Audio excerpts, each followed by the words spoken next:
Well, if the camera would look at me, it would be useful. Hello, camera, I'm down here.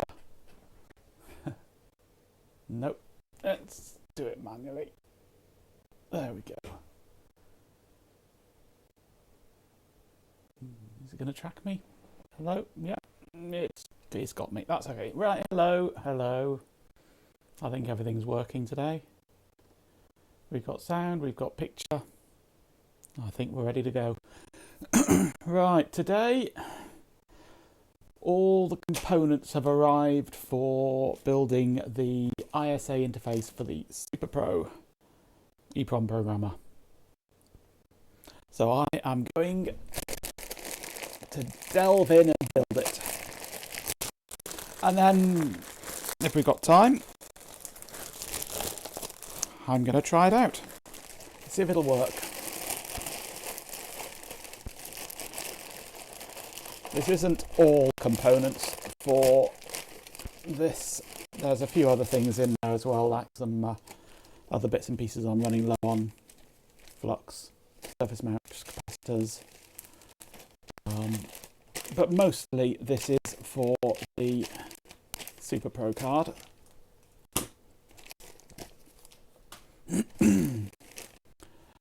Right, lots and lots to get going on this. I've also got, if they'll stop spilling out all over the floor, a collection of dip sockets. But I'm not sure I've got the right sizes, so I will be doing something a bit hacky and cutting them down and joining them together and making do with what I've got. But I have got a whole tube of big ones. So between this lot here I should have enough. So yeah, I've not really got much to work from with this. If we switch over to the PC, there's most schematic, a couple of bits missing from it, but nothing I can't work out myself, and a board layout with RefDas. I've created a spreadsheet with the RefDas and what the components are on here to make it easier on me, but this image is basically all I've got to work from. So let's get on with it, I guess. First thing when doing through-hole soldering is start with the lowest components, not lowest valued, lowest height. And on here, that's the resistors. So I'm going to start off with all the 100 ohm resistors. And there's quite a lot of them on this. There's at least 16, if not more. Let's see, 1, 2, 3, 4, 5, 6, 7, 8, 9, 10, 11, 12, 13, 14, 15, 16, 17, 18 of them there is.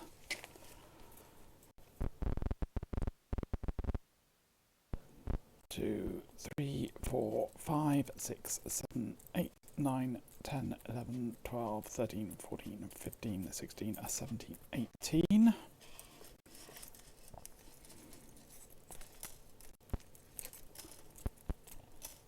And these all go R1 to R8, R10 to R17, and that's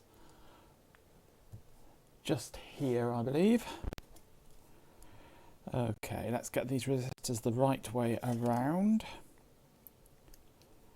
I know resistors aren't polarized, but you've still got to get them the right way around.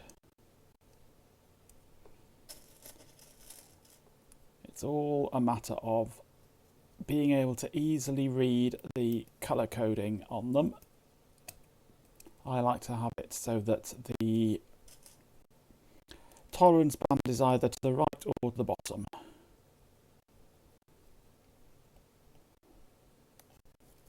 Anything else is just not acceptable.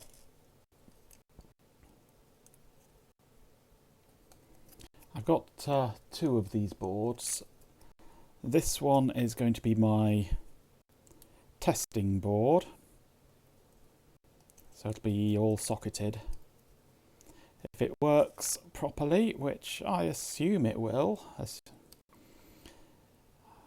then, because I didn't design this, of course, then the second one I shall build without sockets, soldering all the chips direct to the board.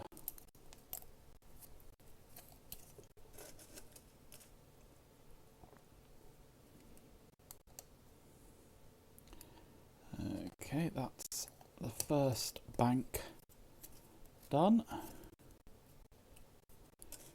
On to the second.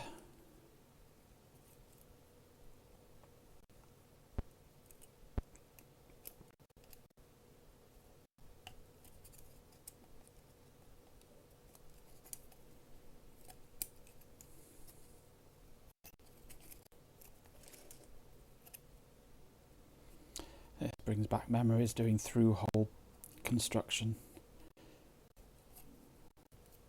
Everything I design these days is surface mount, so it is a bit of a blast from the past doing through-hole. I'm thinking that if this board does work properly, I might take it upon myself to do a full redesign of the board using surface mount components, because it's getting harder and harder to get hold of the through-hole components at a reasonable price. I guess they're all still available, it's just they're usually about twice the price of the equivalent surface mount components. So creating a new version of this board with a fully surface mount would make it a bit cheaper to build.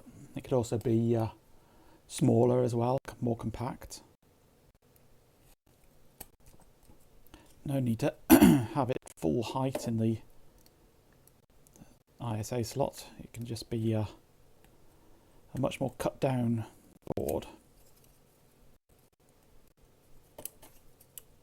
Okay, so that's 1 to 8, 10 to 17. There's also 20 and 18 to do.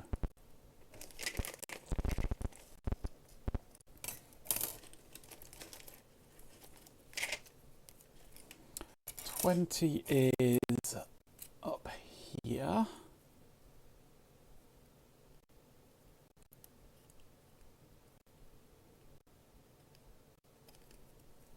And 18 is here. Doesn't help that this board doesn't have a silkscreen layer on it at all.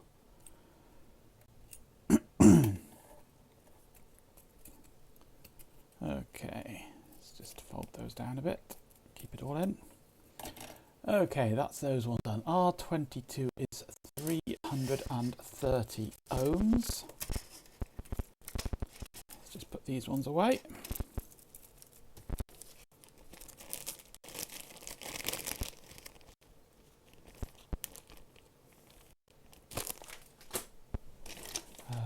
That's the 10K, is it? No, that's the 330. We have one 330 ohm, which is R22.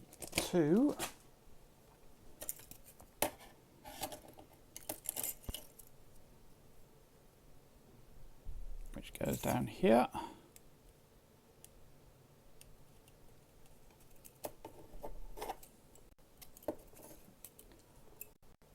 Then there is R19,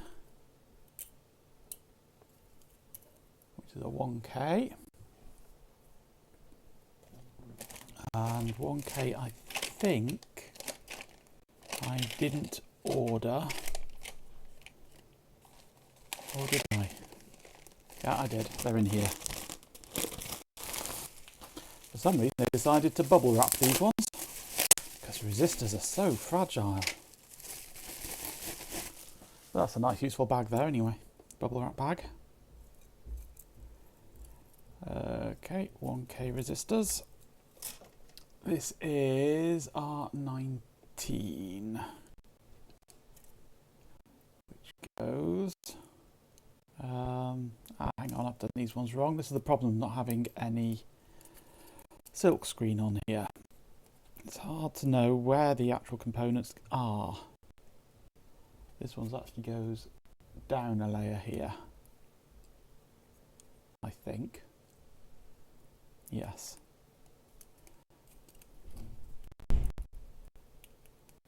There we go. Those go in there. They will go straight. Okay, that's slightly narrower, that spacing there, than up here. Then we've got R19 is that one there. But there is also R21, which doesn't appear on the schematic. But looking at the original board, that is a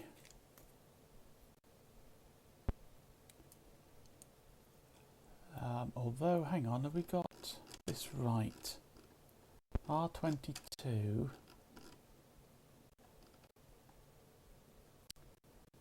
and R21. I'm wondering if he's got this right on here.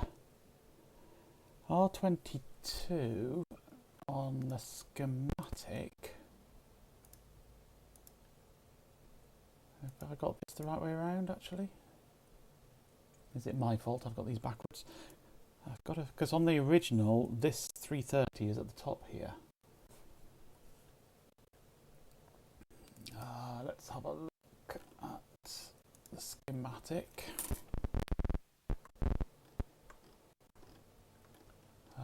R22 is 330, which has to go into the transistor, which transistor is up here, which comes from R21. I thought so, but wrong.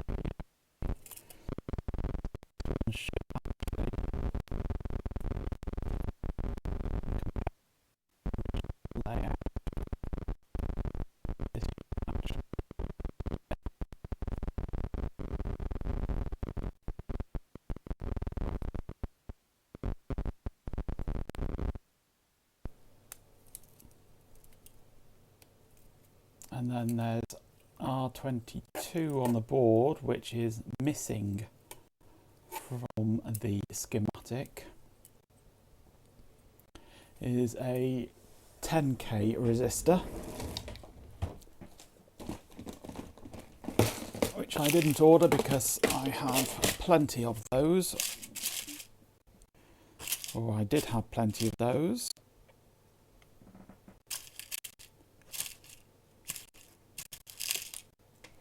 In this tangled mess. There's one.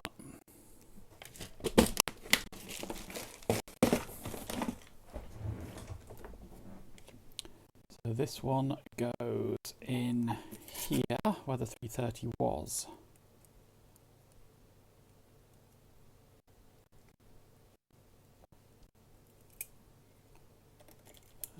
Okay.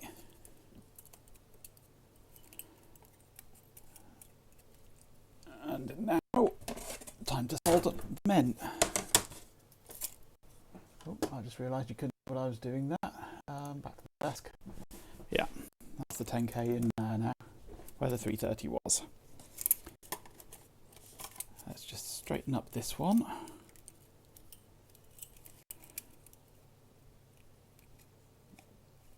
There we go.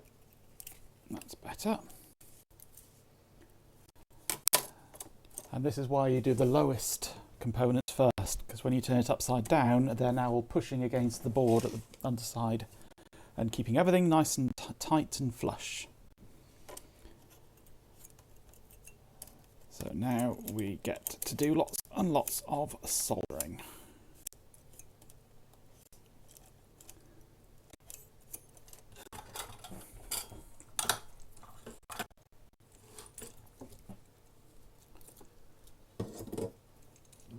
This is where I need to now concentrate a bit and change my glasses so that I can see what I'm doing. So apologies if I go a little quiet.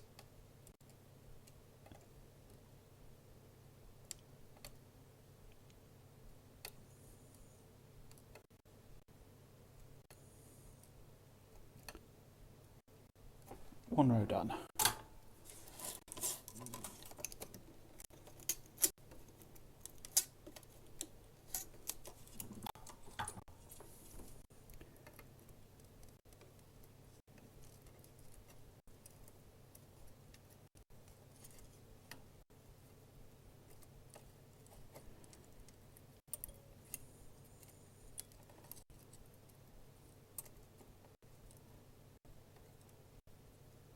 Two rows done.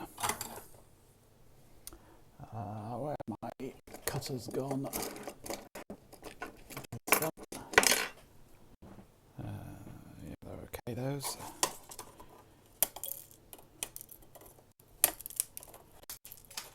Whee! Shrapnel flying everywhere.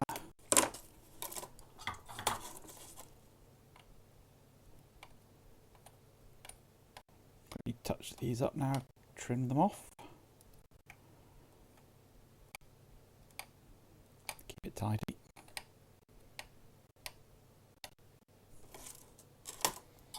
Excellent. First bank of resistors done.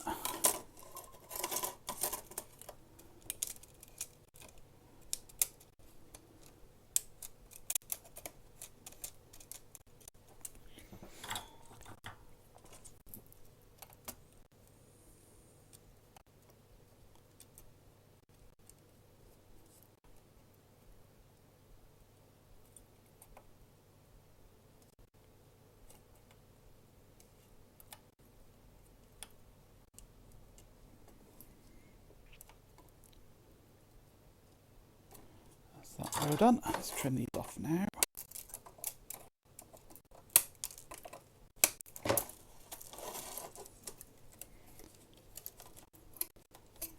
On to the next row.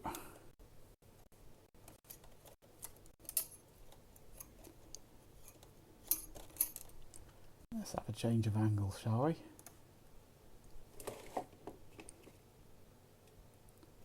There we go.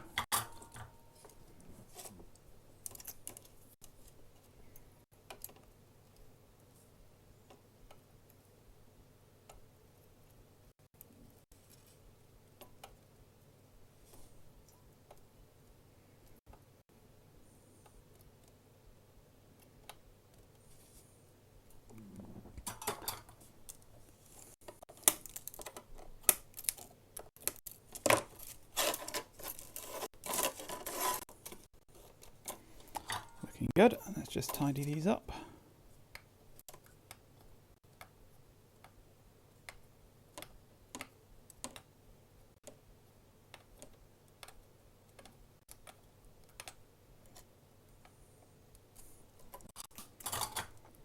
Brilliant. Right, next batch is up on the side here. Let's go this end first.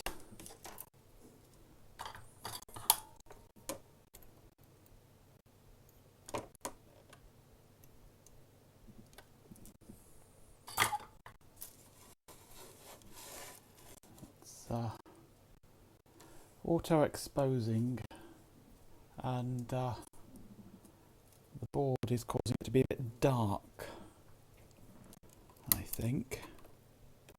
So everything's a bit dull there, isn't it? I wonder if I can get it any lighter. Is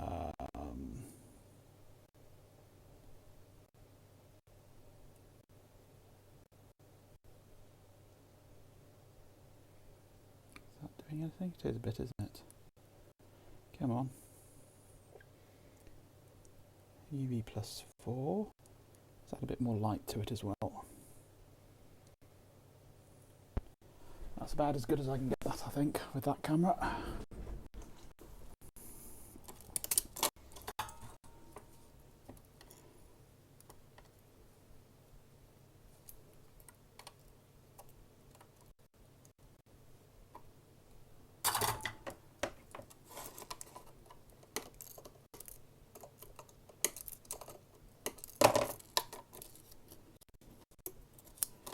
And 2 resistors left.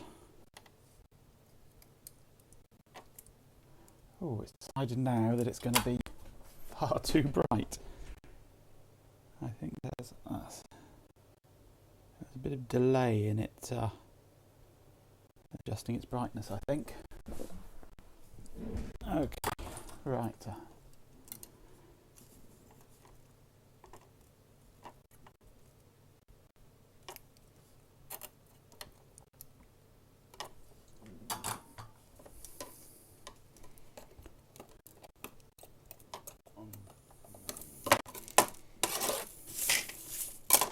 Okay, resistor's done. Looking good.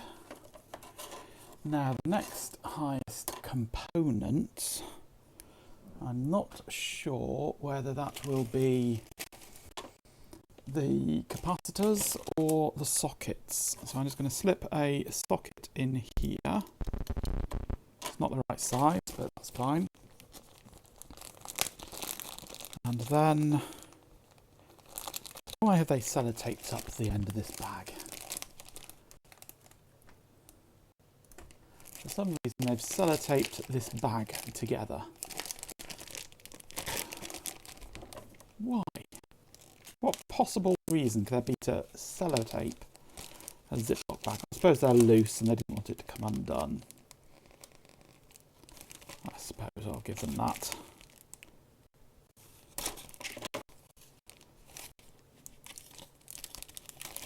There we go. So, which is going to stick up higher, the socket or the capacitor?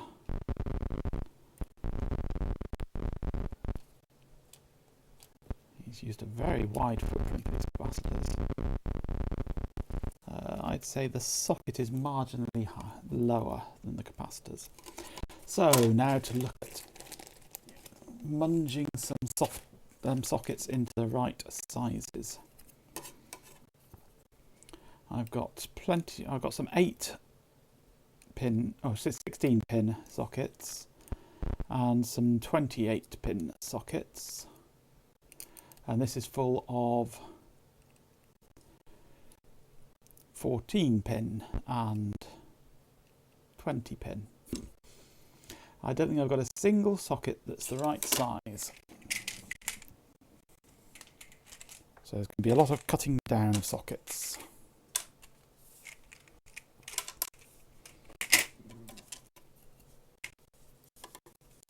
I've got 28s, which are far too big, and 16s, which are too small for that, and too big for these. So it's going to be a trimming down job. So for these ones, I'm going to need to take off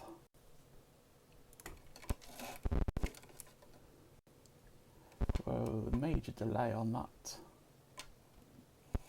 camera at the moment, isn't there? That is not good, that camera at the moment. Let's just stay on the desk then. Okay, so I'm going to need to lop off 1, 2, 3, 4 rows of pins.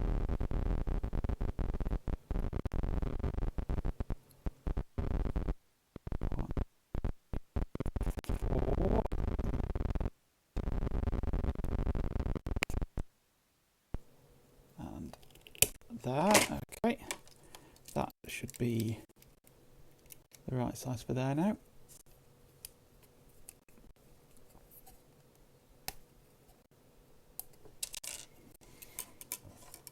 And then we'll do the same this one. 1, 2, 3, 4, cut there, cut there. Shrapnel flying everywhere again. And this one here is going to need 4 taking off. 1, 2, 3, 4. There and there. Okay.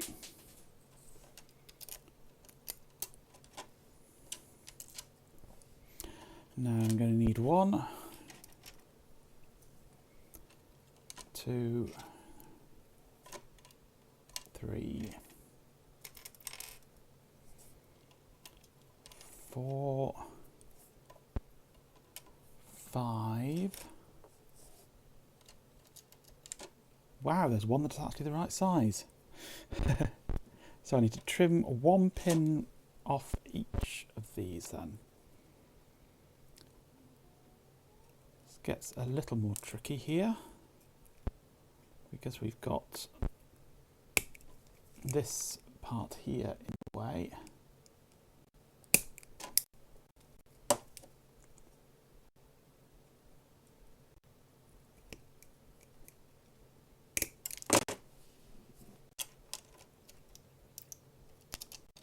There we go.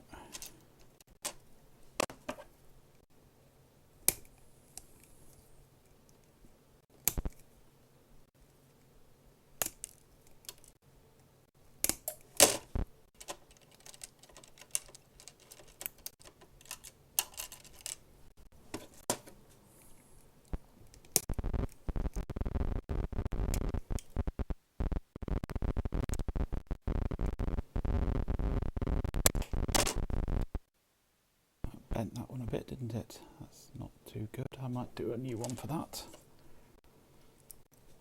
It was a bit too close, that one.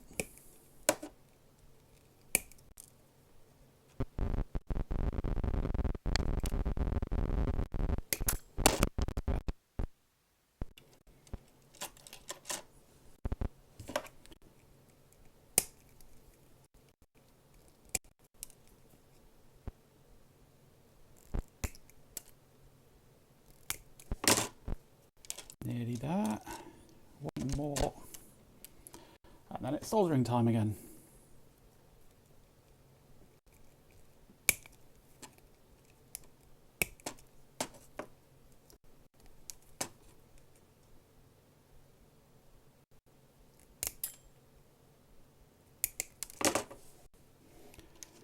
Okay.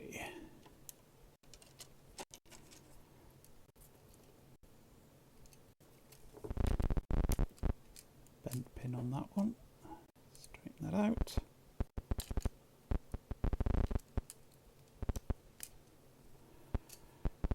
Right. Now I need to take my board.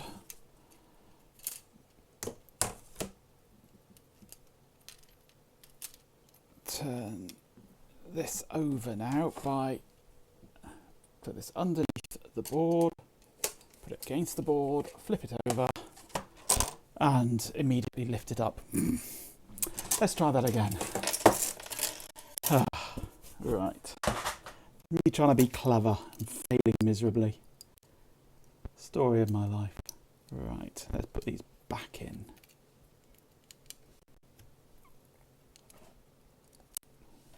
It was fine until I lifted my hand up and took the board with me.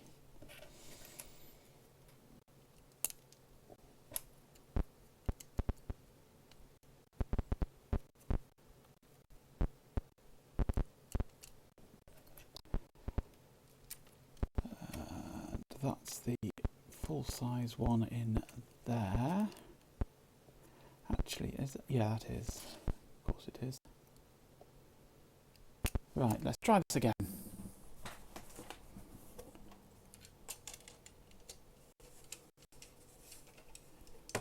Turn the board over. And everything stays in place this time. Right, let's solder them in now, quick, while I can.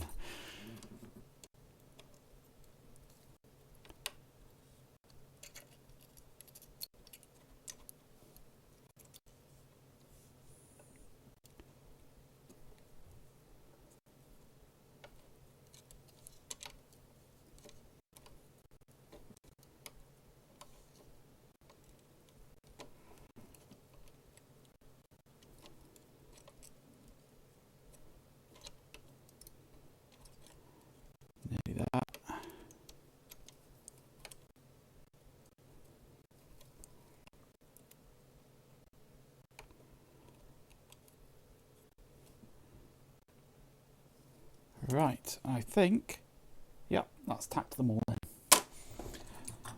Just opposite corners on each one, just to hold them in place. Right, now the big job of soldering everything.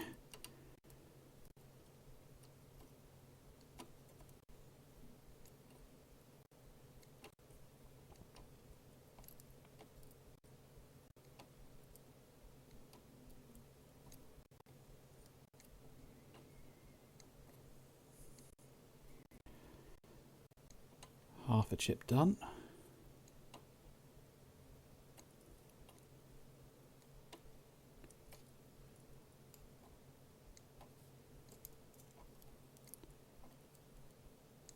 First chip done.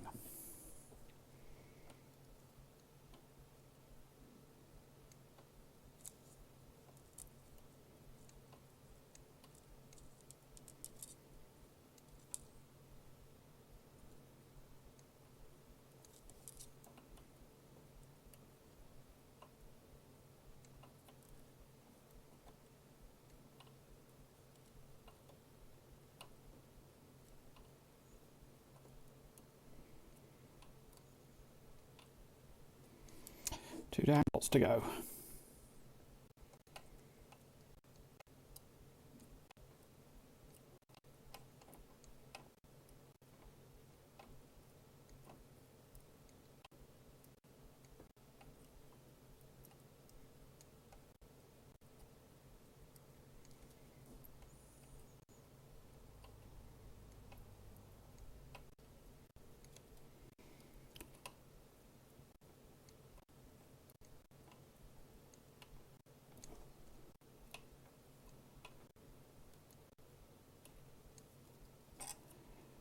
Another one nearly done.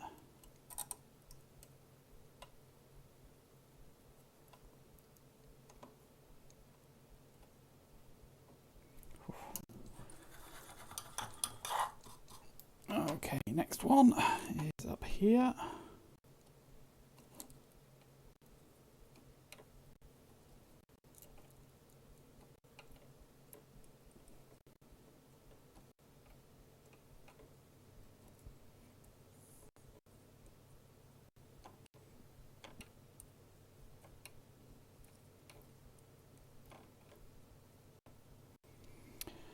And now I'll go over here.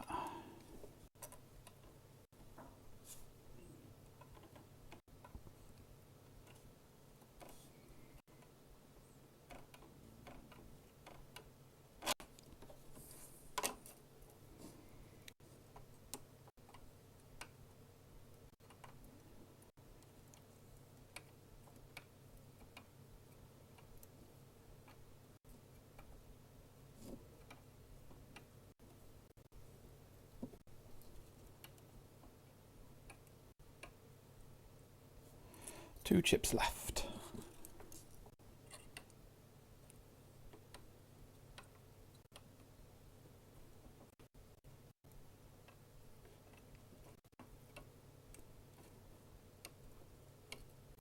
Well, two sockets left rather.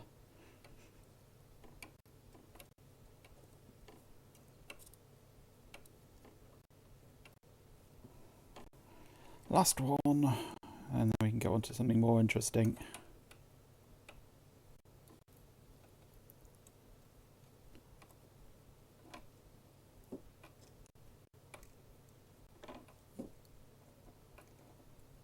And the last one, solder, done.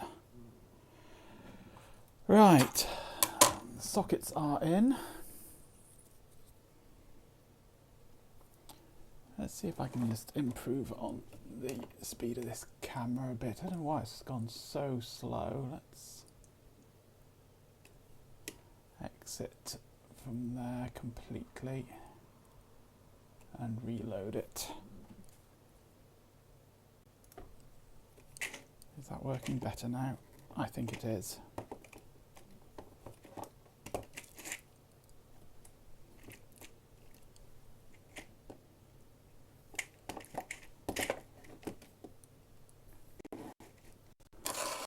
Where's the middle? Over here. That's good.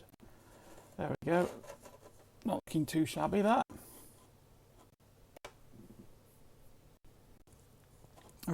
next I think will be capacitors. And as I say, he's used some very wide footprints, not your standard 0.2 inch pitch. He's used 0.3 inch pitch, the same width as the sockets. And capacitors come with a 0.2 inch pitch. Where are we? 0.2 inch pitch lead spacing normally. And he's used 0.3 inch on this, so they're going to be stretched wide. Not ideal.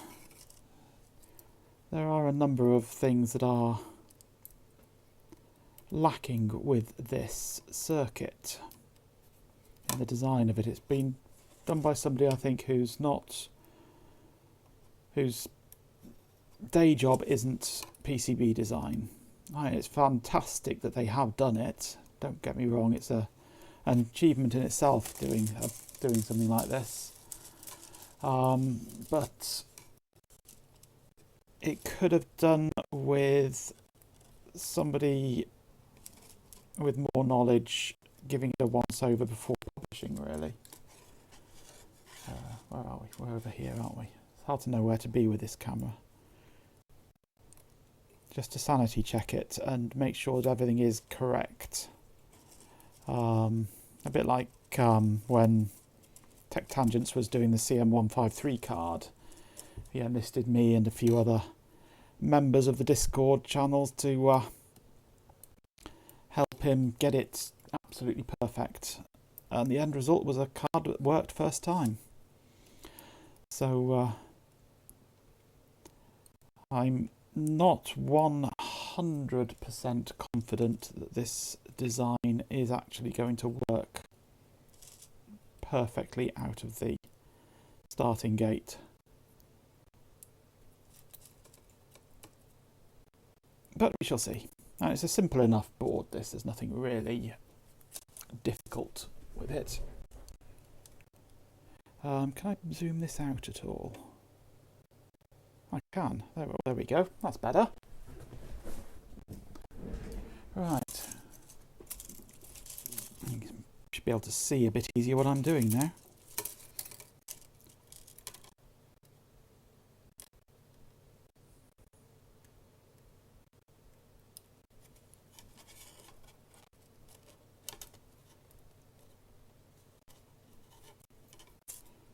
That's all the decoupling capacitors.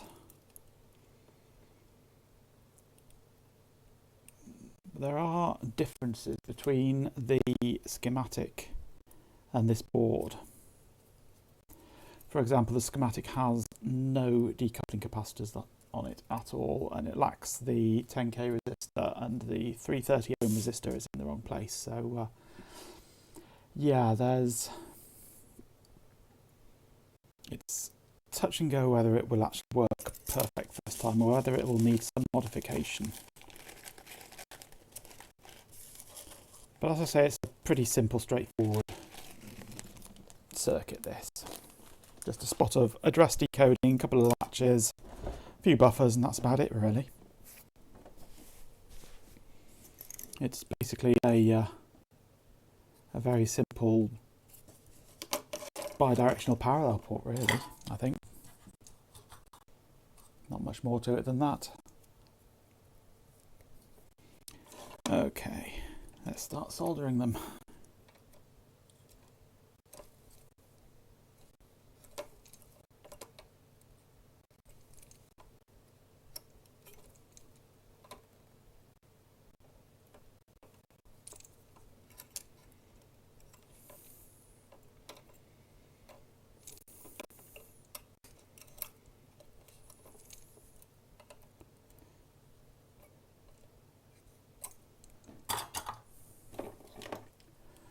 Trim these as I go, get them out of the way.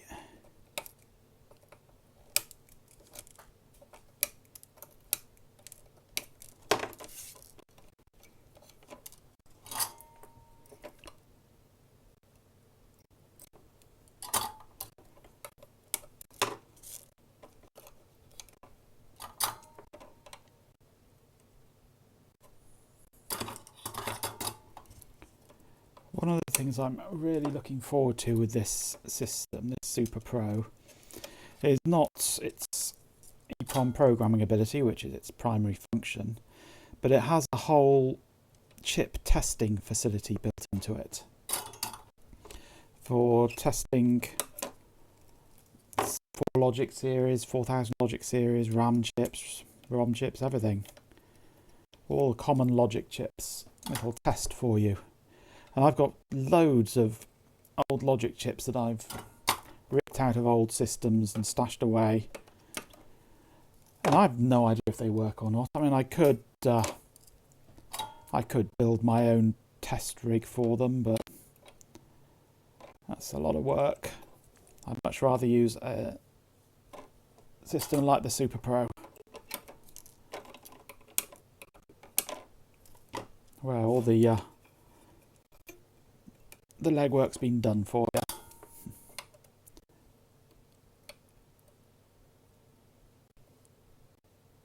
And yes, it will test, which is quite good. It'll test the old 4164 and 41256 DRAM chips, which are the chips used in almost every older computer. So things like the XT, the PC, the Commodore 64, the Spectrums, all of them, they all use these 4164 chips. Right, next is transistor. Transistors are in one of these bags here somewhere.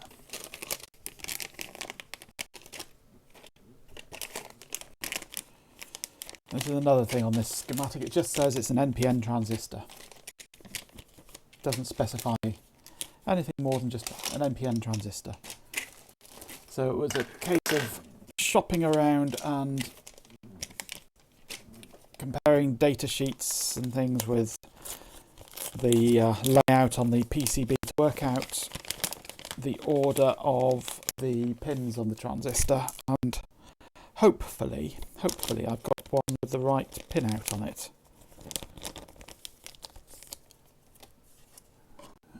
And of course with no silk screen, it's not possible to know which way around the transistor goes, but going by the original, and the layout of this board is based around the layout of the original, it should be that way around, I believe, with emitter, base, collector from top to bottom. I hope. Although this transistor is really only being used as a NOT gate using RTL, resistor transistor logic.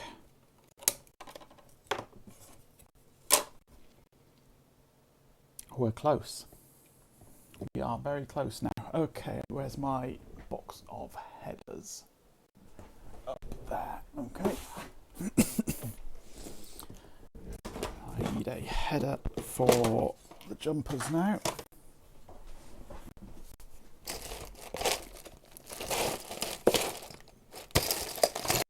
I don't think I have one of the right size to hand.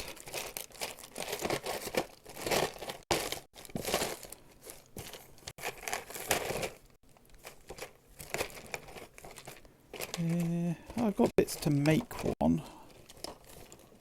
I could either do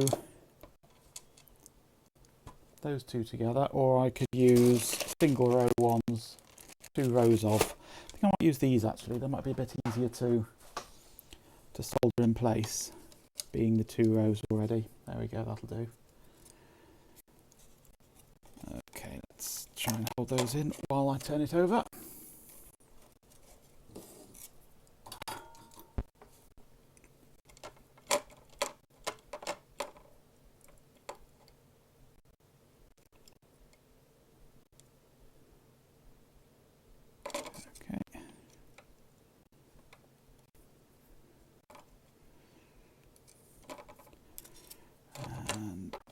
hold that one in place as well. Oops. Okay, that should be okay. Yeah, looks good.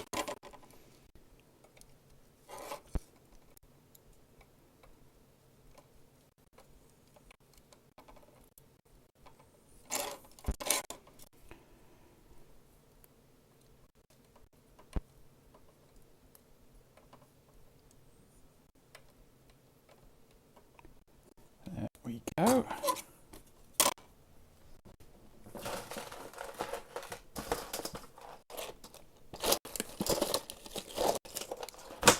And we will want a jumper on it. What colour jumper shall we use for this?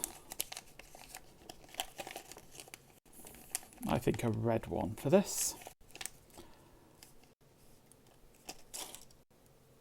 Now then, I need to cross-reference the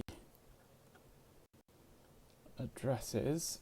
We've got from this end here, we've got 200, 220, 240, 260, 280, 2A, 2C and 2E0. So on the original here, he's got it on the fifth one. 1, 2, 3, 4, 5, which is 280. In the manual, it states what the default is for the software.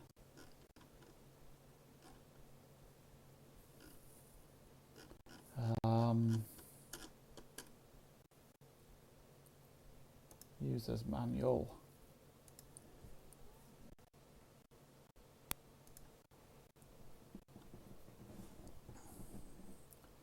Eventually.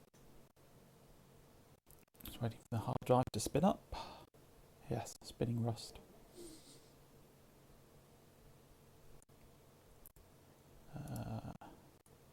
There it goes. Okay.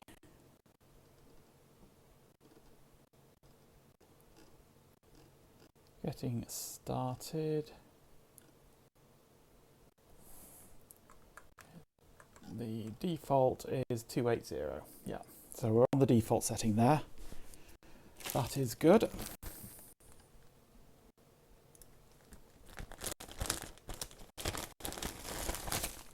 I think we are one component away from inserting all the chips. And that's the main socket. Does it fit? Perfectly.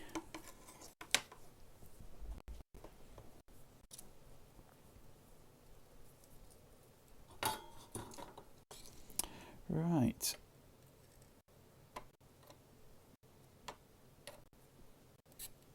We are now 25 pins away from completion.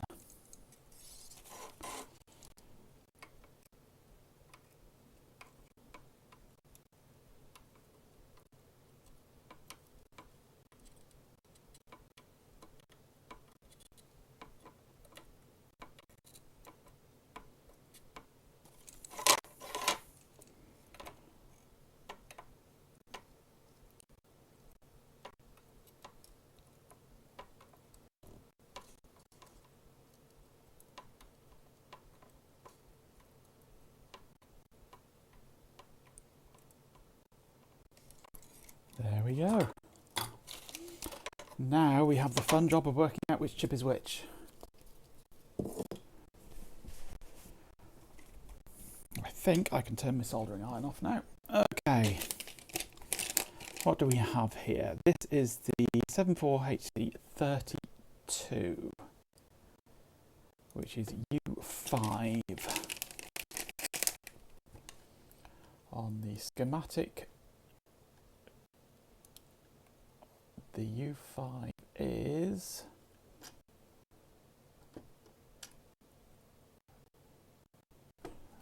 this one, I do believe.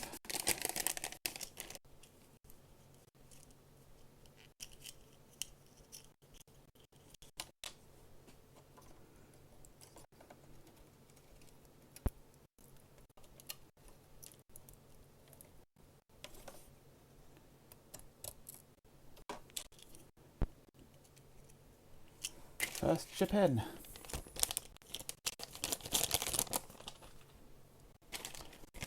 Next one is the 74HC240, which is U3, which is the one directly above it here.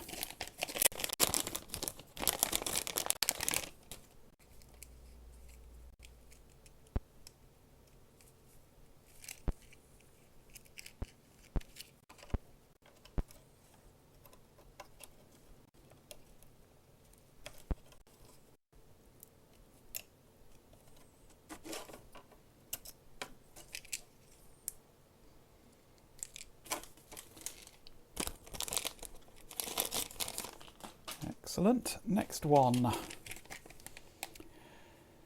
7HC08 is U2. U2 is here.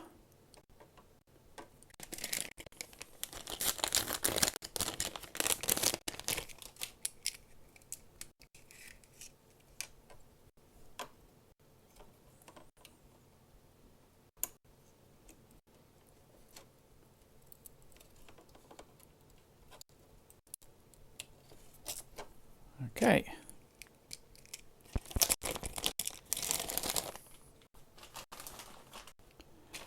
And the next one, 74HC74. 74 is U6, which is top one up here.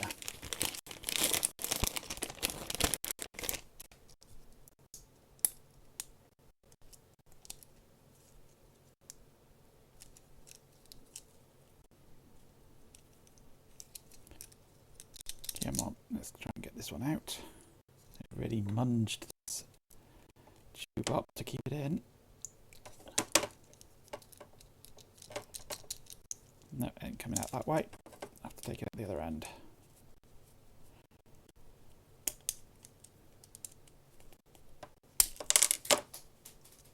Well, that certainly came out.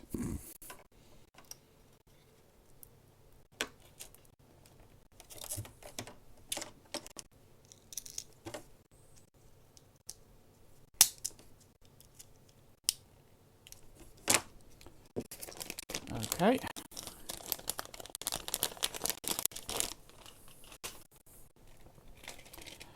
Next chip is the 74HC14, which is U1.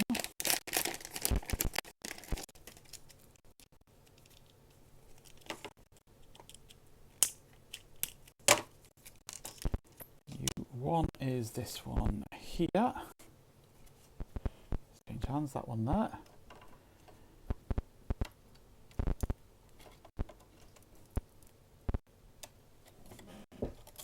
There we go.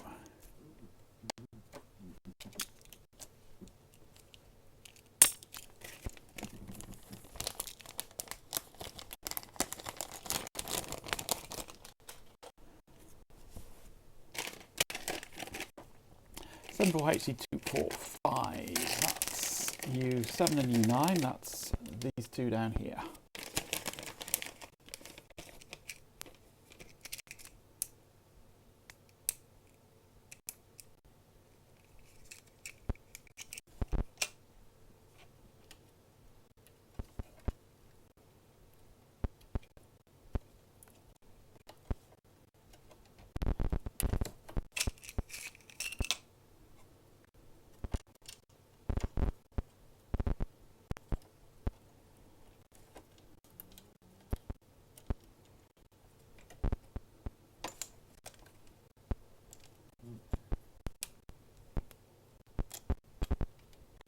Come on, in you go. Come on. Thank you. There we go.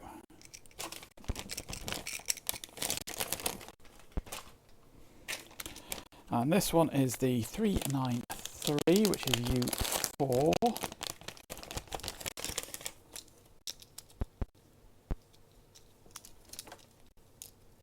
And my camera has decided it's going to go really slow again. U4 goes here. Oops. Come on.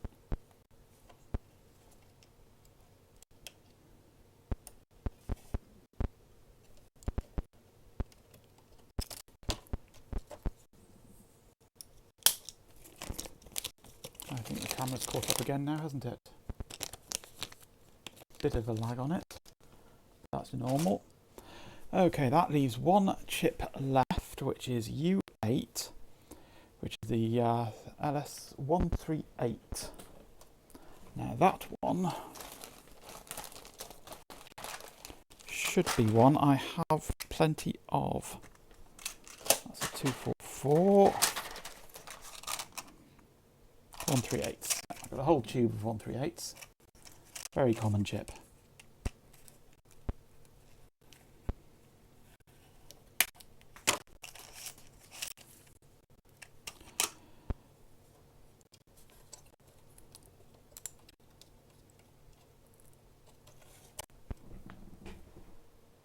And there it is. Let's turn it around for you.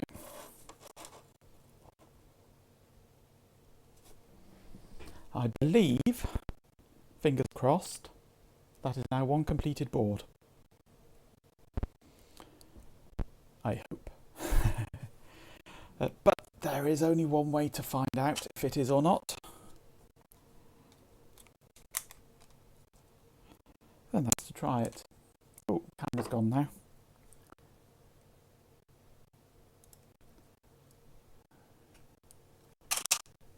It's not the happiest camera in the world, this. Well, phone. Yep, it's even frozen on the screen. I'm going to reboot it.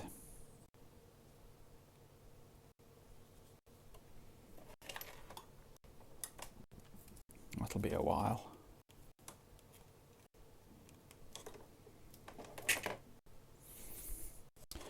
Right, well now, I guess, what needs to happen is I dig out my 486 and we try this out.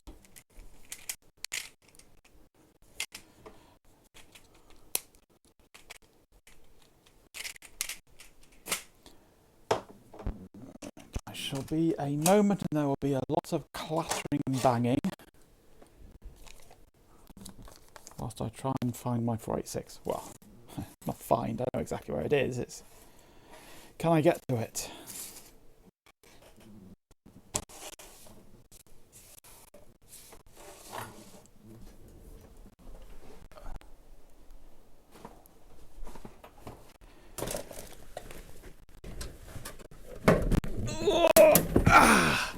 Yuck. It's not a small computer, this one. Let's move this out the way. Oh. Trusty Gateway 2000 DX266.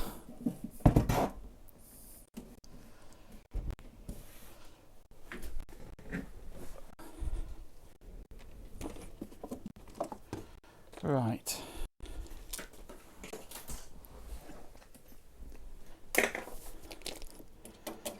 First thing, of course, is take the top off.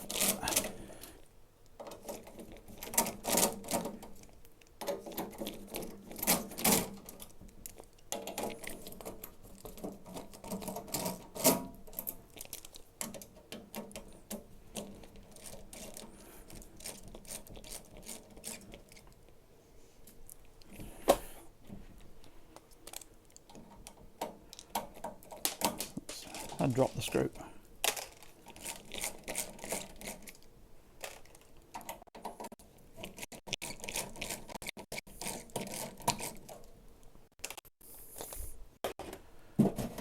Here we go.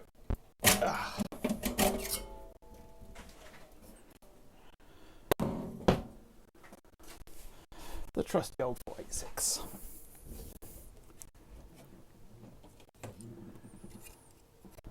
And a nice new card. And I have to see if I can find a suitable bracket for it to hold it all in place properly.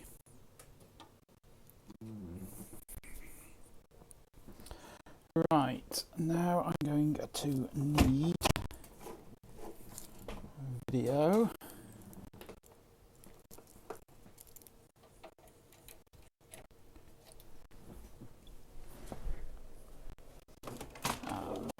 PS2 keyboard.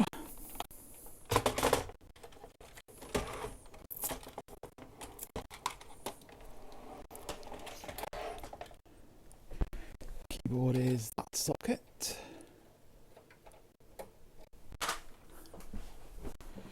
And power. There's power.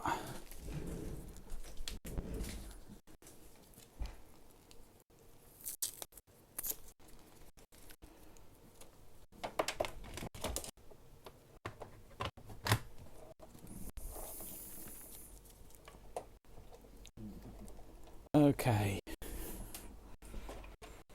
Now, the moment of truth. Does it power on or does it explode? It powers on.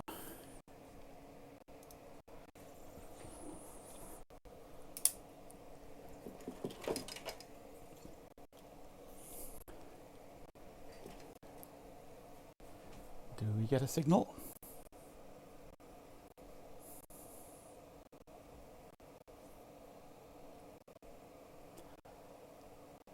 Evidently not. Okay. Take the card out and try again.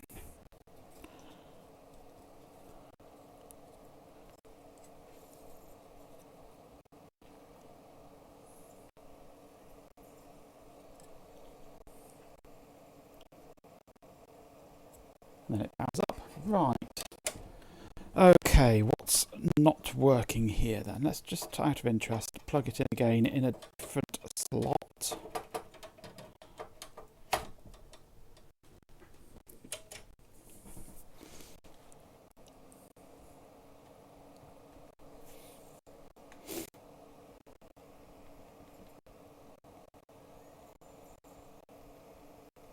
Anything? Nothing. Right.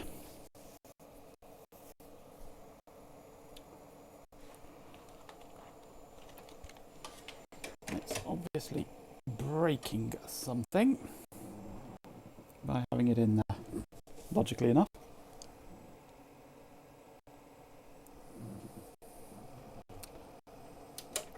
Okay. Enter troubleshooting mode then.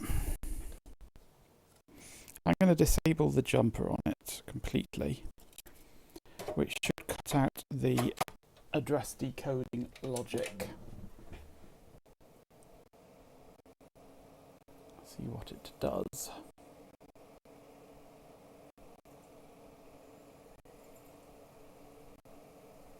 It's not crippling the power, which is good. Right. That powered up then. So it's to do with the address decoding side of things. If I were to connect this to a different address, just a different one at random,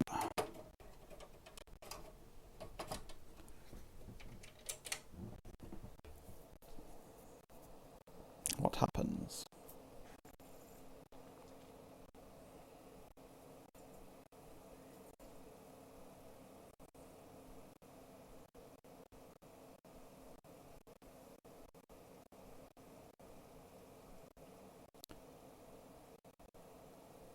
It does not work. So I think I can infer that no matter which address I put it on, it'll be the same. So this goes into the 138.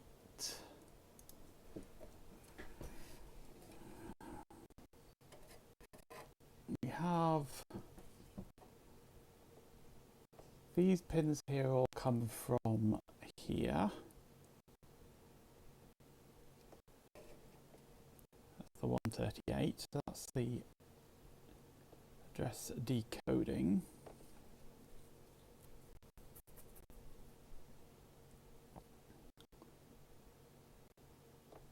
Which comes from direct from the address pins. The data pins all go into this one.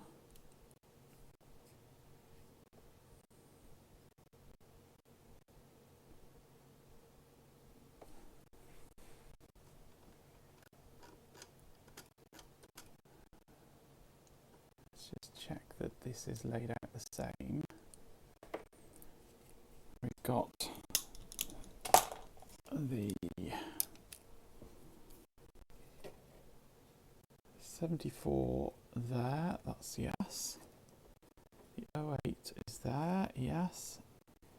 14 is there. 393 is there. 240 is there. 32 is there. 138 is there. And the 245s are down here. 245s, both of them, yep.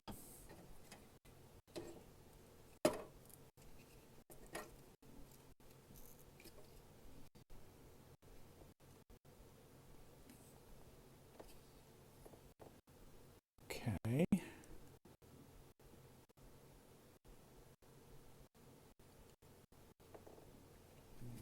Now on his schematic, he's got all sorts of 54 LSs and SN74s and S74LS, 74HC, whatever.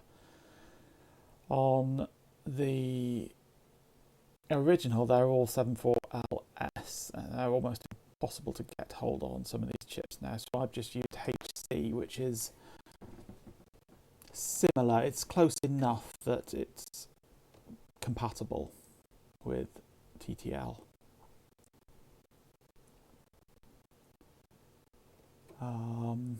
It's my chosen preferred logic family is the 74HC.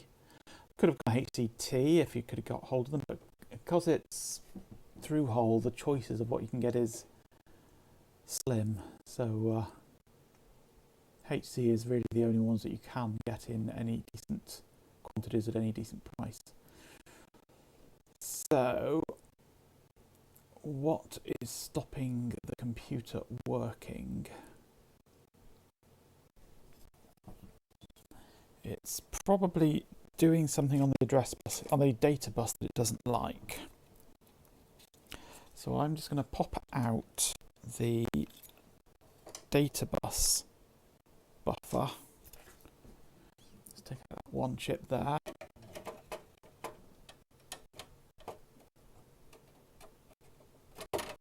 Plug it back in and see what happens.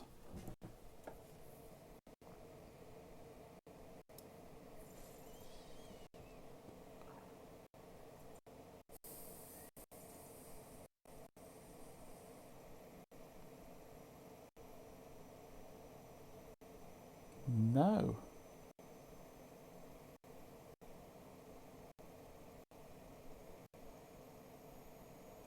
Okay.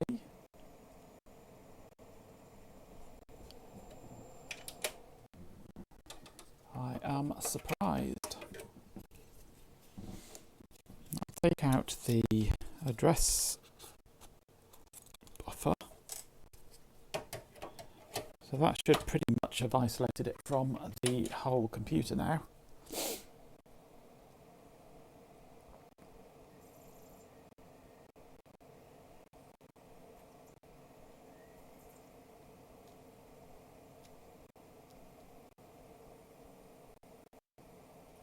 That then powers up.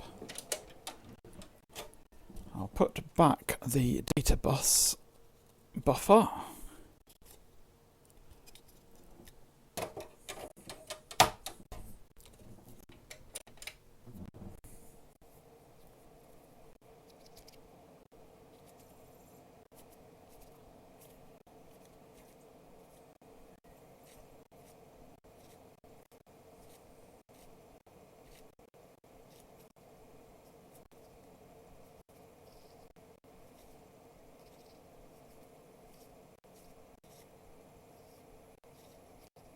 And it cripples it. Okay.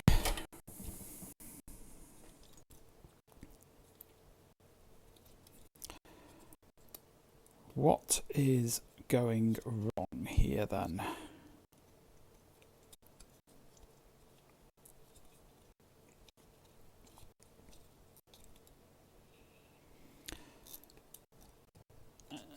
An incompatibility in the logic family, because this is such a simplistic board. I would expect not to cripple the computer, just to not work properly as far as the board is concerned.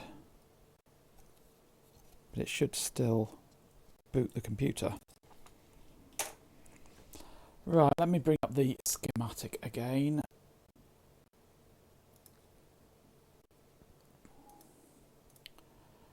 And we shall see what is going on here.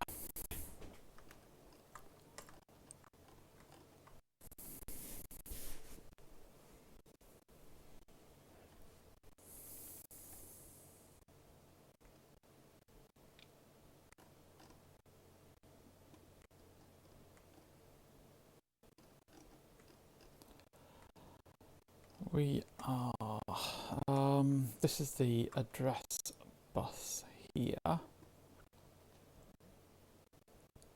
the data bus here, which just goes straight out into the 25-pin D connector. D0 to D7.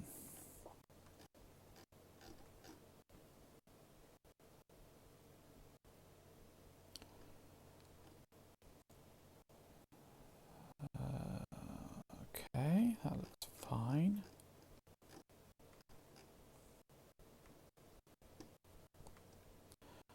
Output enable is always enabled.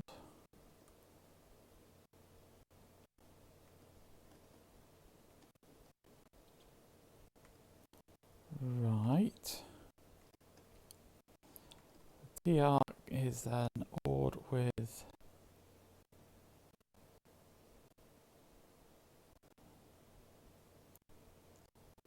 one of the outputs from here.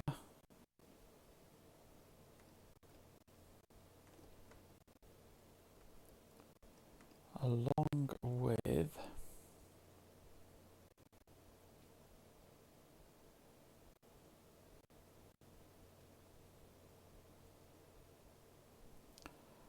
the 245, yeah.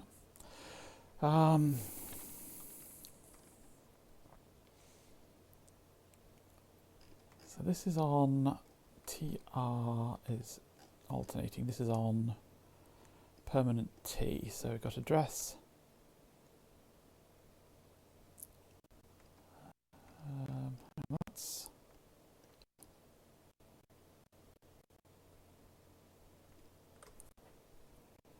That's going into there. IOR, IOW. This is on permanent.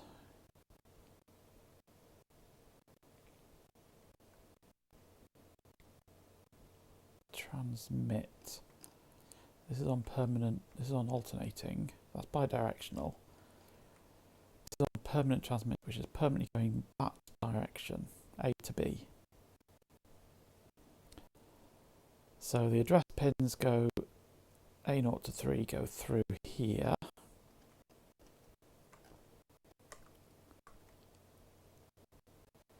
Clock write and read goes straight through there. Address decoding goes in through there. That is also IO read. So when it's addressed and it's on read, that goes to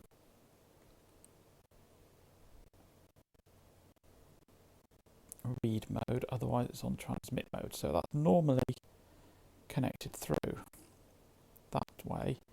But when a read occurs on IOR,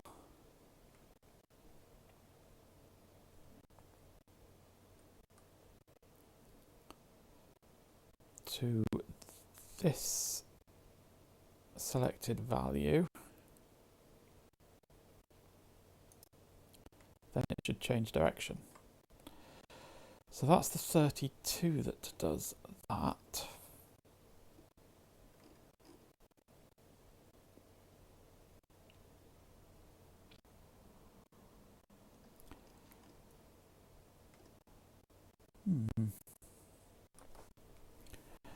Unless there's just a problem with my soldering and there's a short circuit somewhere, but that's unlikely.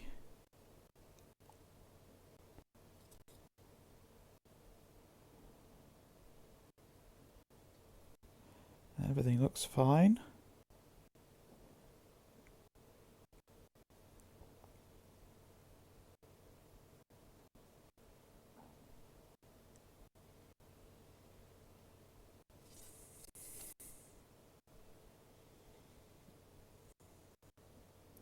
But it is definitely, because I take out the address decoding pin connection here.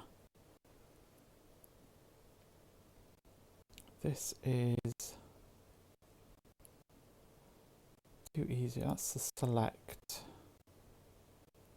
which is then going out through the D connector. And it's also being used on this CC. What's CC going to?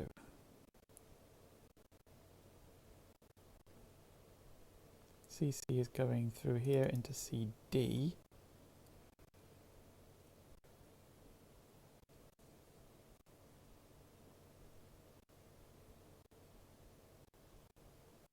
CD goes into this buffer here, into this flip-flop, then through into this flip-flop, and back out through into here to the IOCHRDY,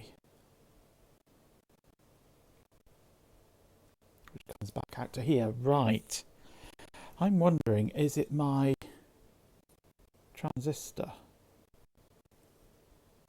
that is wrong? It might be, you know. I'm going to take it out. That'll isolate the IOCHRDY pin.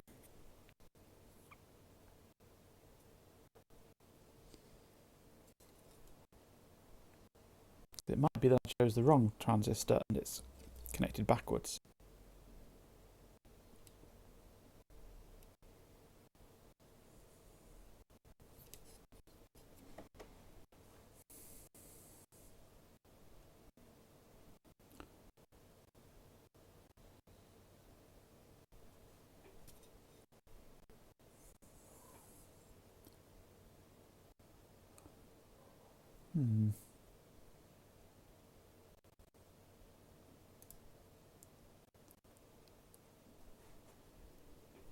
I'm not entirely sure what IOCHRDY is used for.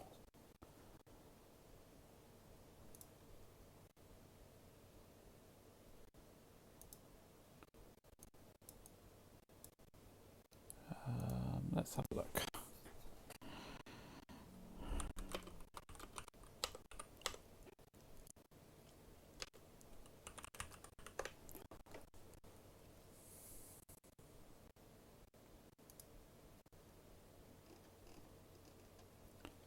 IOCHRDY. IO channel ready. Pulled low to lengthen memory cycles. And if that's just being permanently held low, that's going to really screw everything up, isn't it?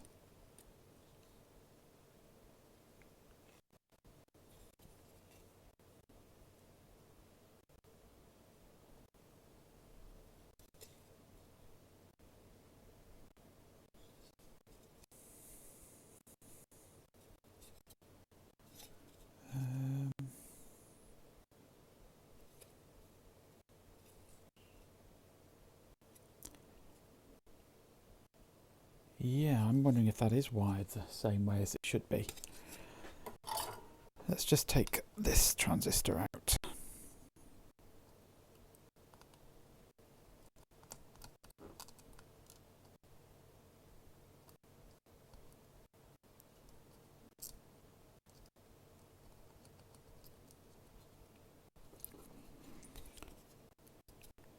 If I can.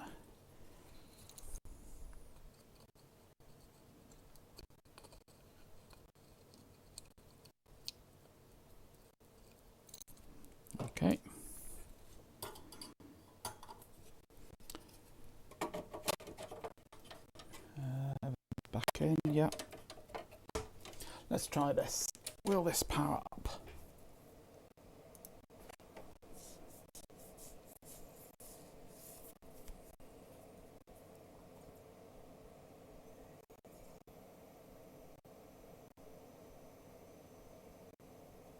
Yes, it does. Right. I think I've got the wrong transistor. I need to investigate the layout of this board a little more closely. So if we go back to here, because on the original it's this way around.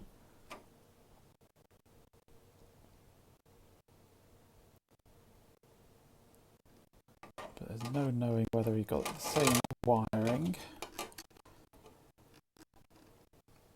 So the base goes on the schematic. The base comes from the 330, which comes from pin 9 of U3. Pin 9 of U3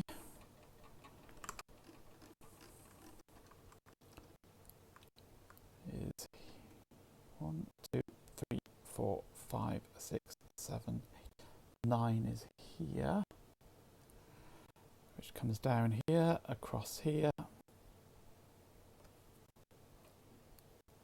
That's the 330 there, which then comes up here through to the middle pin. Okay. The emitter goes straight to ground,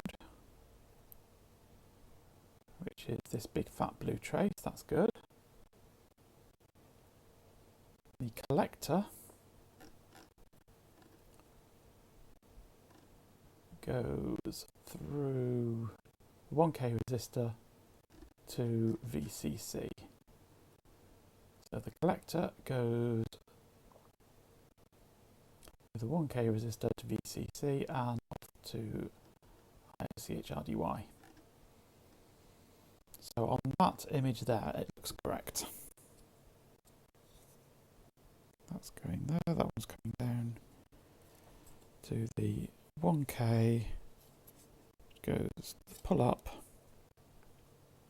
and then down to IOCHRDY. That looks correct.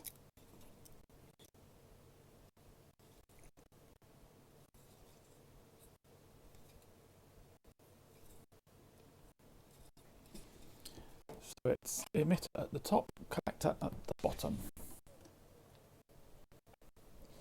And I ordered, where are they?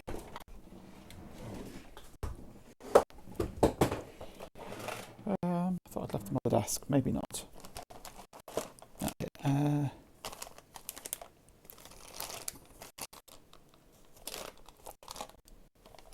Buried under components here.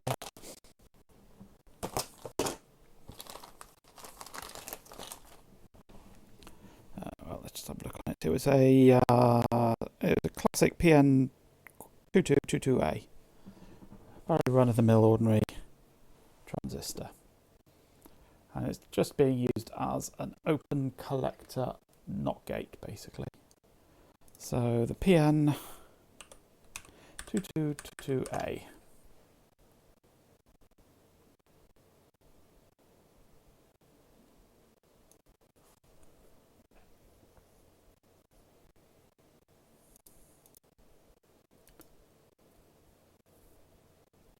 Get on mouse, hurry up.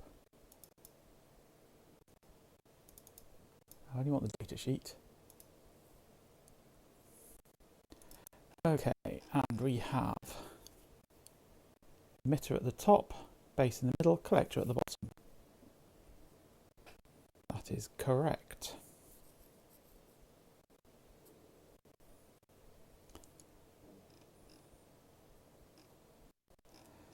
Okay. I can see no reason for that not to work.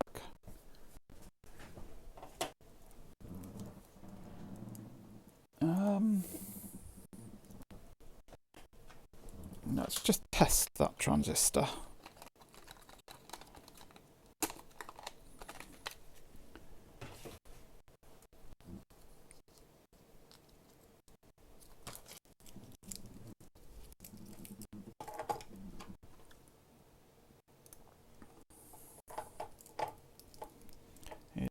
trusty little tester.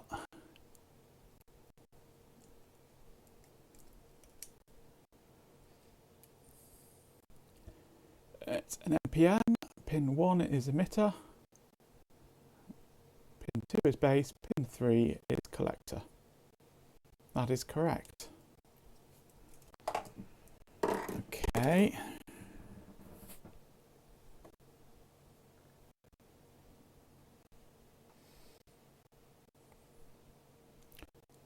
So something here is telling it that it should lengthen the I/O cycles indefinitely.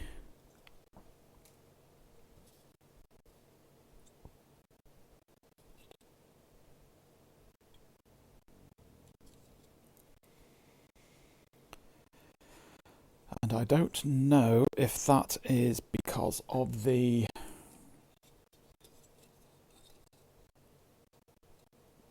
an incorrect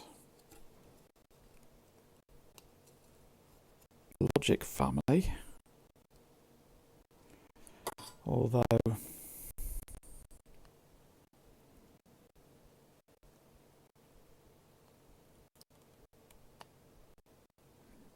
I think he just used what he happened to have lying around in his kit rather than any specific values, because the values, the logic families that he's used seem pretty random and have no bearing on the original board, which is just all LS.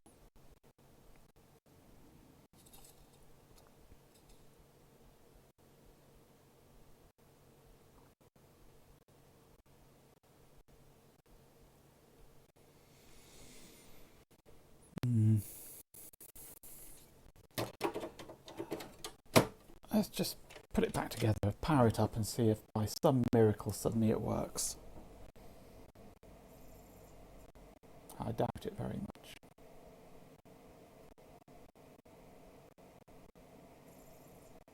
No.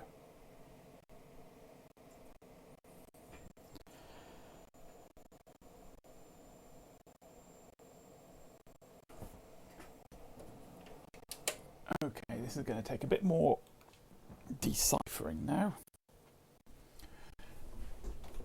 Let's bring out the big guns.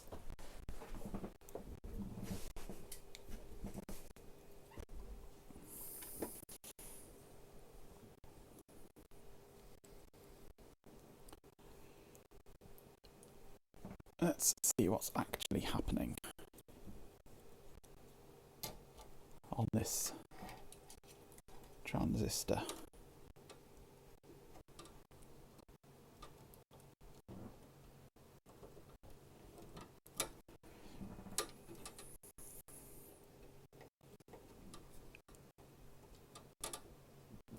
I can get my probe hooked onto it without it short circuiting, no chance.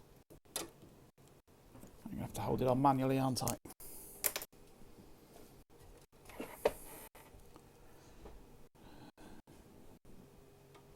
Okay, I have the probe on the base of the board.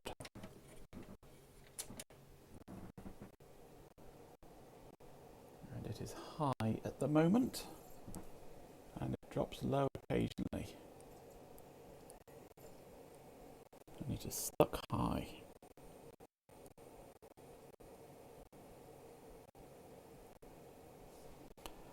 Right.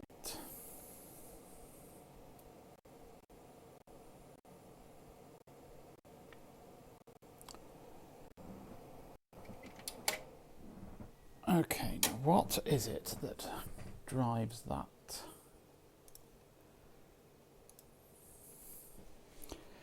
This comes from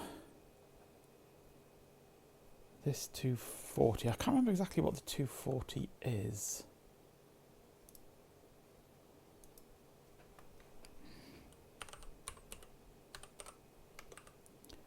Is it an actual latch or is it just a buffer?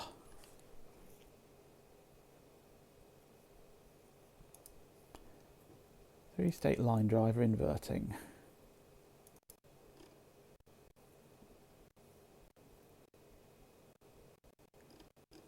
Yeah, there's no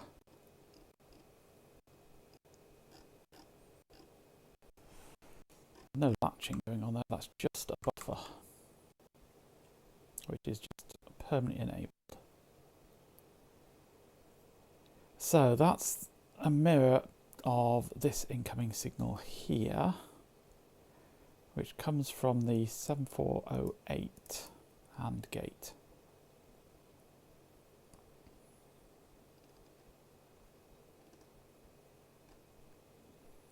Which comes from this chain of flip-flops.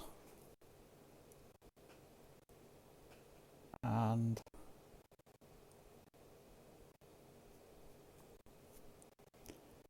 that's supposed to, I think, just create a pulse. CD comes from a buffering of CC, isn't it? Yeah.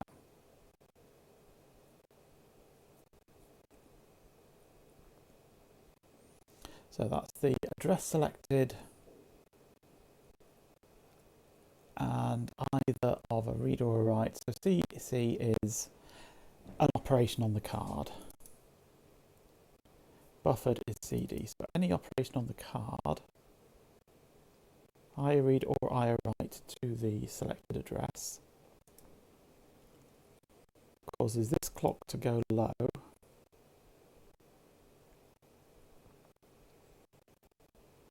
Which loads in whatever is on, which loads in a preset value.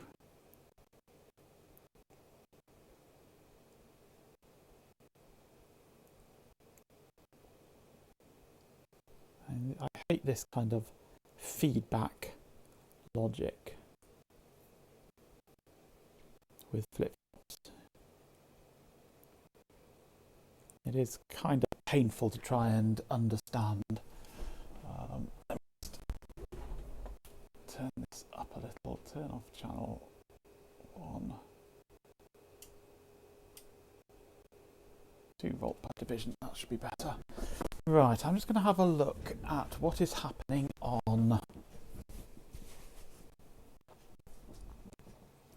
pin 11 of the 32. Pin 11 of the 32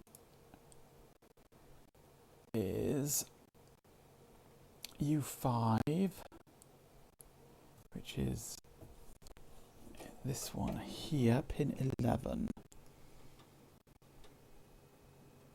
2, 3, 4, 5, 6, 7, 8, 9. Okay.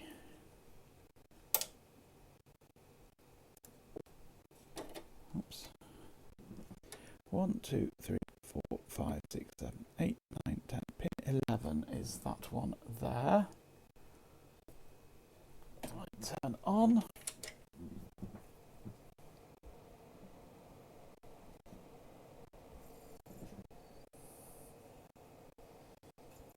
That's currently low.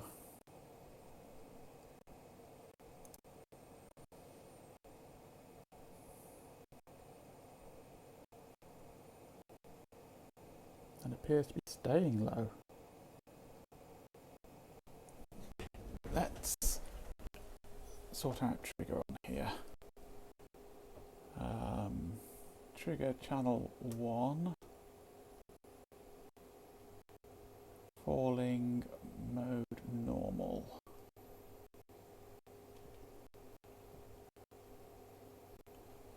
Okay. Oops, lost my probe. 1, 2, 3, 4, 5, 6, 7, 8, 9, 10. Pin 11 is there. We have a falling edge and then not much else since then.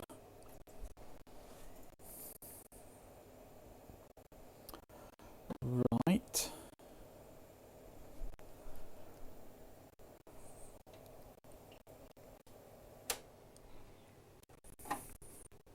So the output of this whole shebang is pin 5.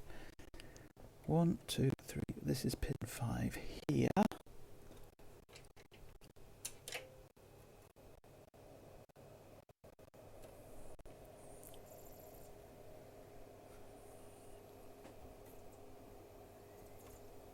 And I'm not seeing anything much happening here.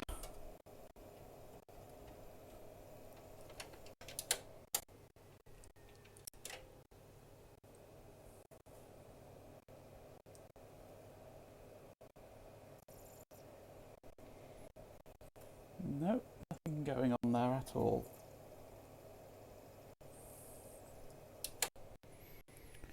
So the intermediate one is pin 9. 1, 2, 3, 4, 5, 6, 7, 8. Pin 9. Whoa, what's going on there?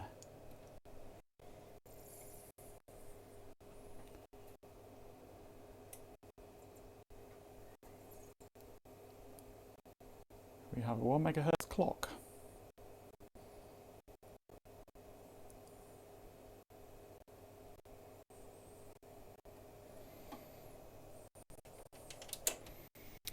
Right.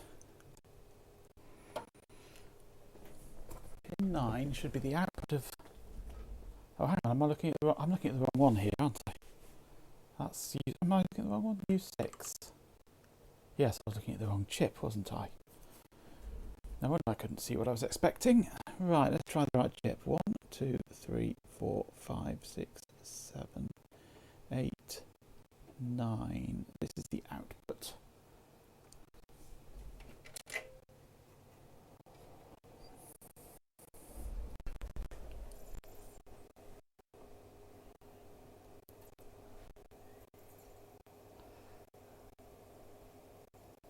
Which is permanently high by the looks of things.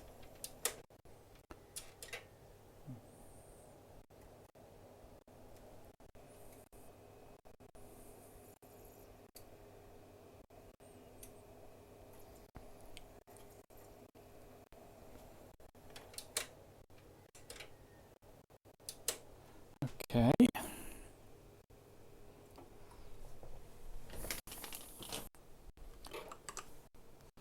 The input is going to be pin 11 is the clock input.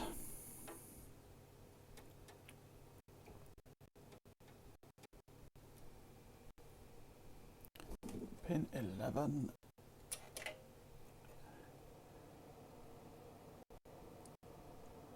Nothing really happening there.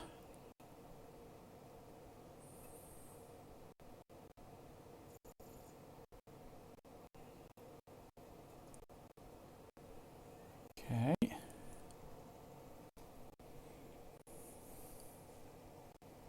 Check it's not booting.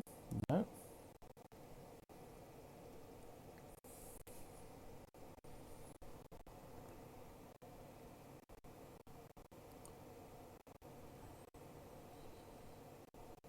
So pin 11 of the U5 should be the unbuffered version of the same signal. U5 is the one I was looking at before. 1, 2, 3, 4, 5, 6, 7, 8, 9, 10, 11.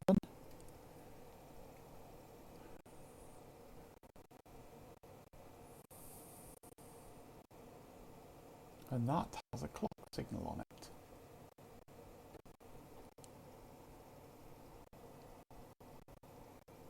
Okay. 3, 4, 5, 6, 7, 8, 9, 10, 11.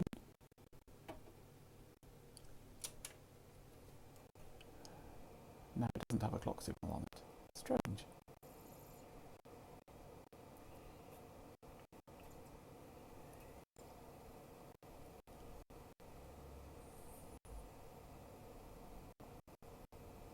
So that's currently low.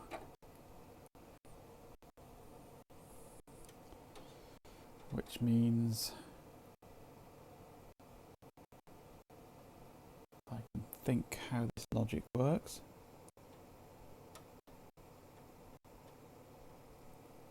We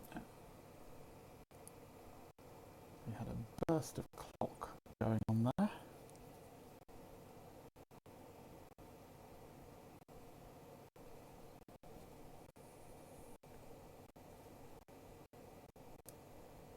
Not booting.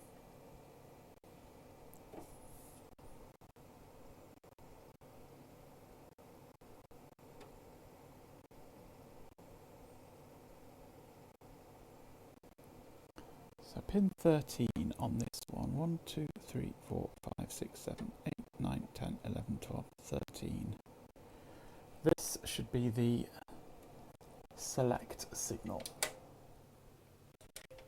Let's switch it to auto run so we can see it updating.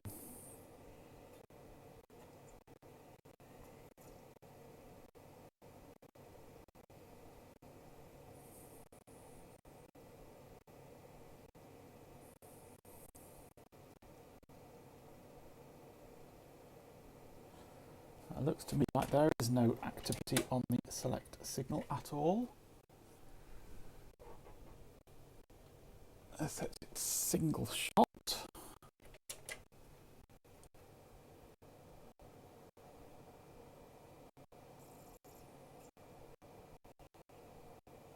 Nope, there is no activity there. I wouldn't expect activity because there's no software driving it.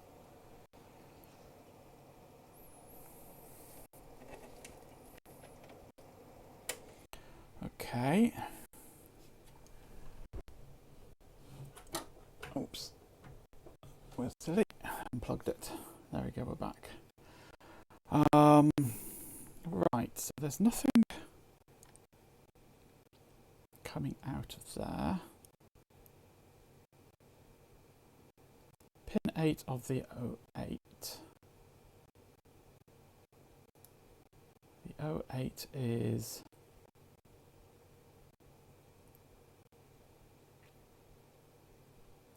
U2. U2 is this one here. So pin, which pin did I say?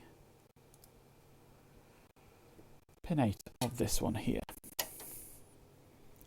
which is the input to the buffer to drive the transistor. That's pin 8 there. Oops. That's pin 8 there. Did we get anything? A brief pulse upwards and then down.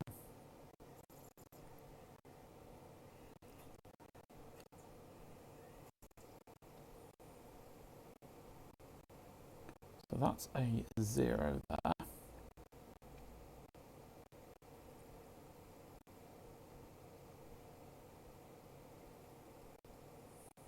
A permanent 0.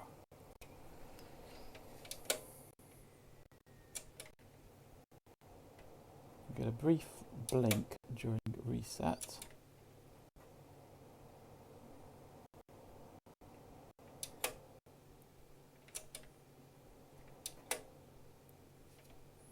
Okay, pin 10. This is the input from the last flip-flop. Is high and then goes low.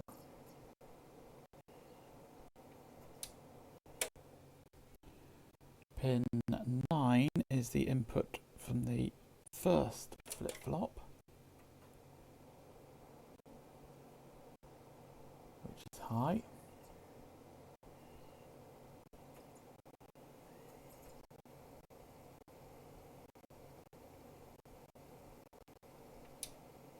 And is permanently high.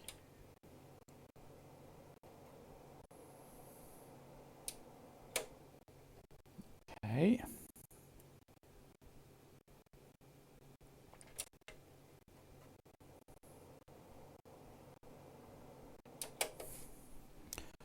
Right, what's the clock from for this one from? This comes from the output of that NOT gate, which comes from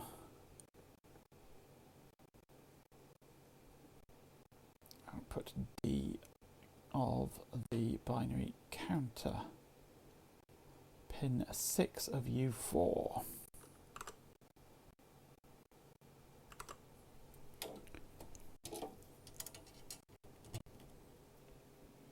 1, 2, 3, 4, 5, pin 6 of U4. This is the clock, oops, the divided clock that is driving that chain of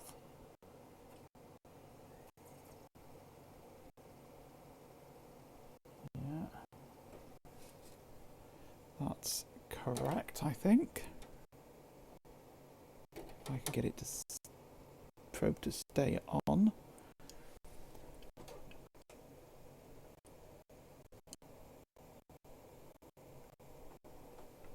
Okay.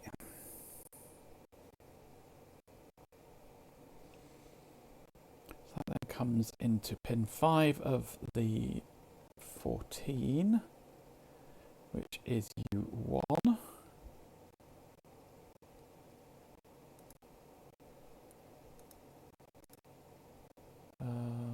U1 is pin 5. 1, 2, 3, 4, pin 5 there. That should give me the same clock signal, just inverted. Though of course you can't tell. Okay. Oops.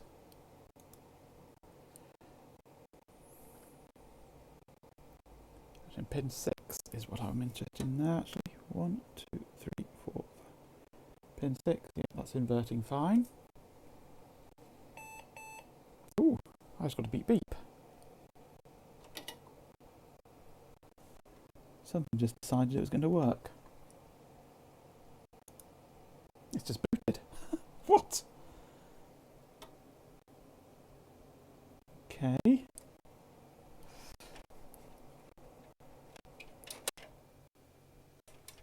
My probing fixed it.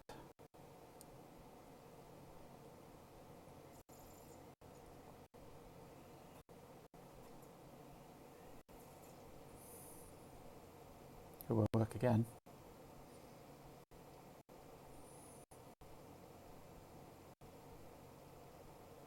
No chance. Unless it's just time.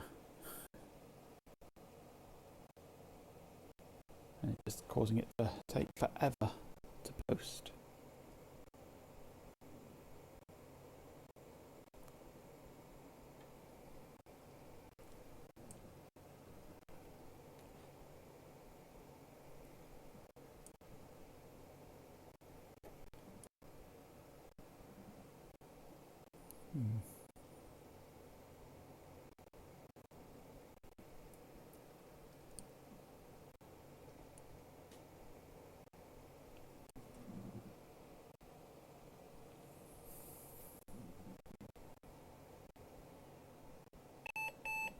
There it goes. It's just very, very slow, actually, I think.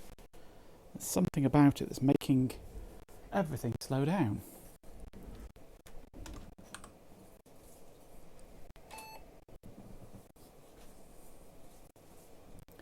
Well, we are booting-ish. I don't want FreeBSD, but yeah, whatever. That's just the default boot at the moment. Right, okay. This obviously won't find anything because it doesn't know anything exists.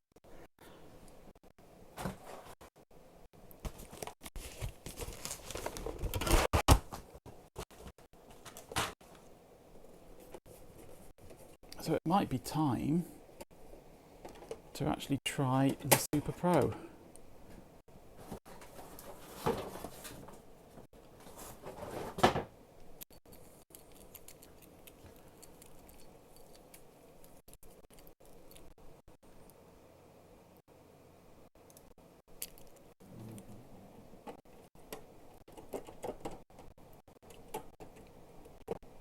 I am definitely going to need a bracket to hold the board in properly, because this is a really chunky, stiff cable that's going to yank the card out.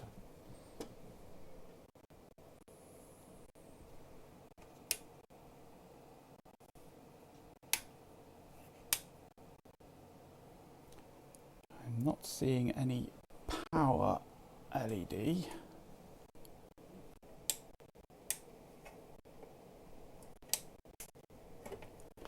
And there is no power input on here. All the power comes from the card. I'm hoping that this zip drive cable that I'm using is a straight through wired one-to-one with everything there. Wouldn't surprise me if it wasn't actually. But you can't see it on this shot, but there's no power light.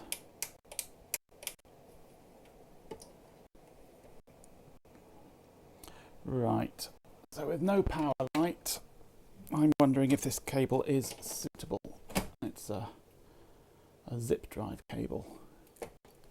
It is chunky enough that I would expect it to be a straight through one-to-one wiring, but it may not be. So, time to buzz it out.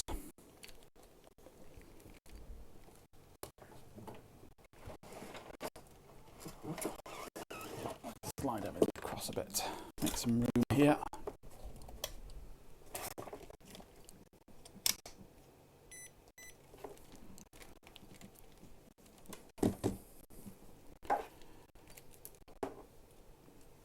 Alright, the joys of cable testing. Is it a straight through one-to-one with all pins connected?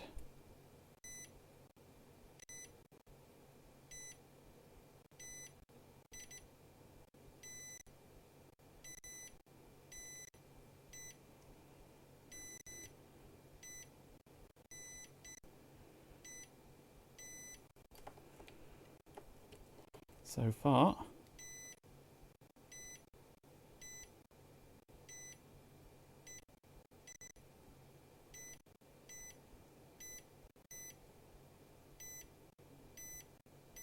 yes. Okay, so that's not the reason why I'm not getting any power.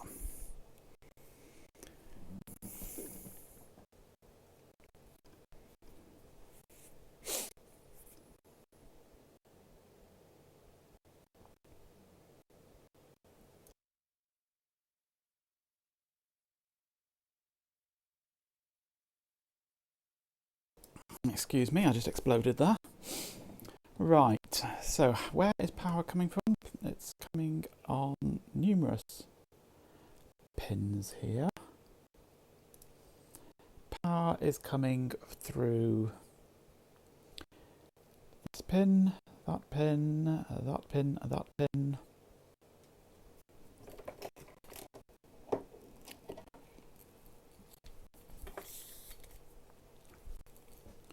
So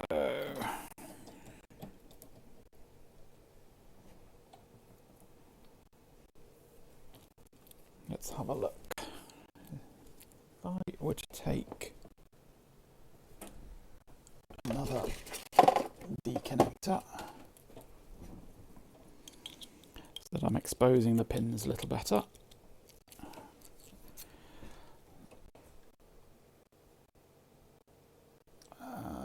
Let's get the camera going. There we go.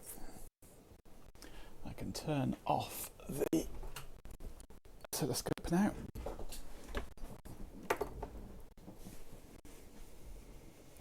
Okay, let's get the voltage up. Hook that onto the case.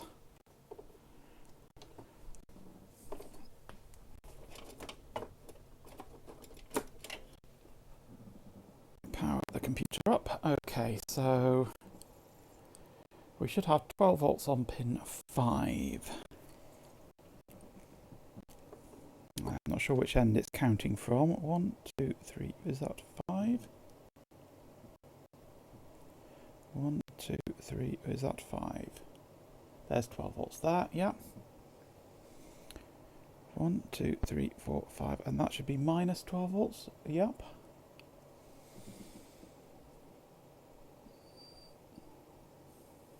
VCC is on 3. 5 volts, yes. That looks good to me. but no sign of power on the unit.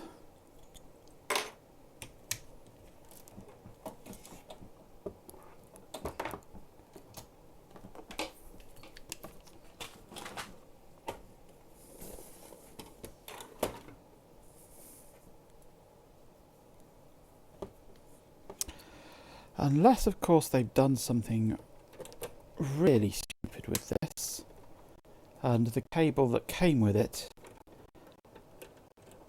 wasn't straight through wired.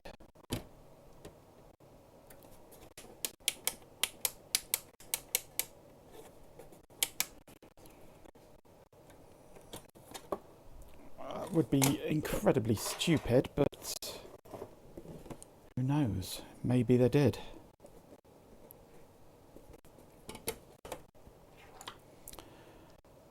Or maybe just the LED isn't working.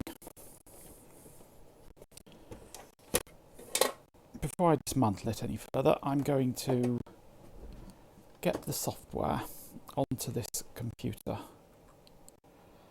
The easiest way will be pop out the SD card.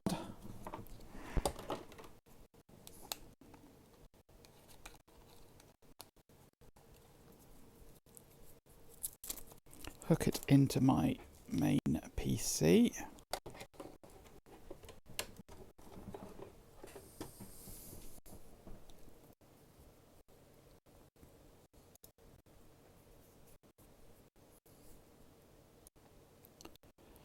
Okay.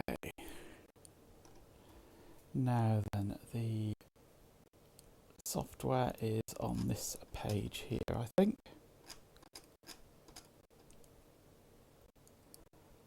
That's the software archive. I want the software archive. I just want the DOS program, which I think is a separate download up here somewhere.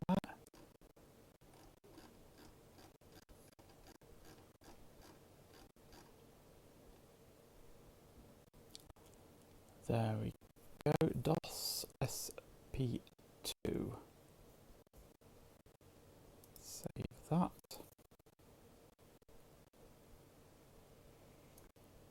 To here.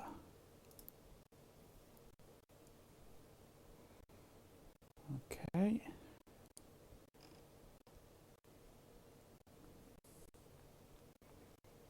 That hopefully will be it.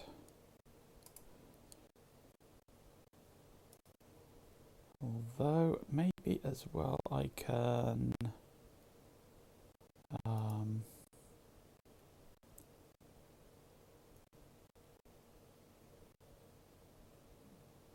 where's the archiver? There it is. No, doesn't like it. Okay, let's, because that looks like a self-extractor to me.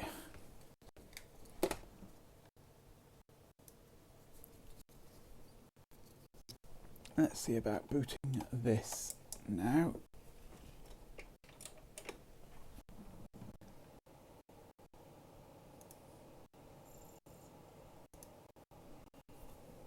Into DOS, not FreeBSD.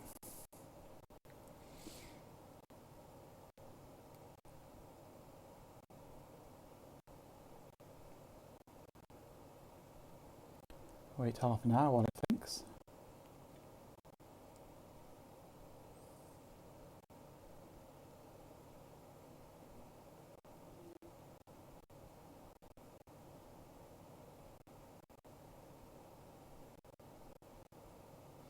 It might work better in an older computer. I'll try it in my 5150 later, I think.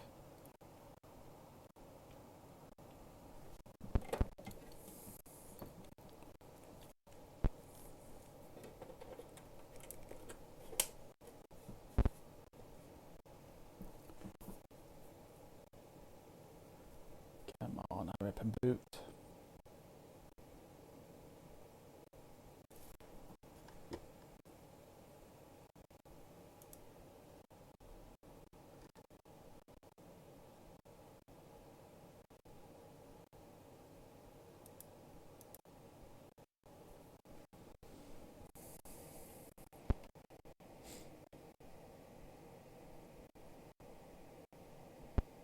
Will it boot?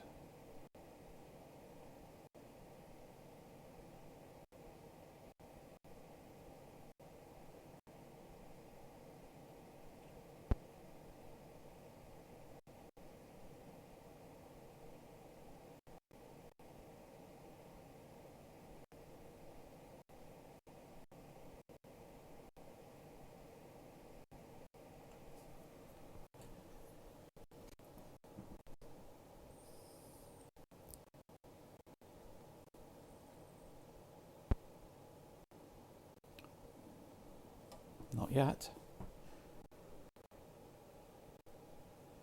Is it going to boot?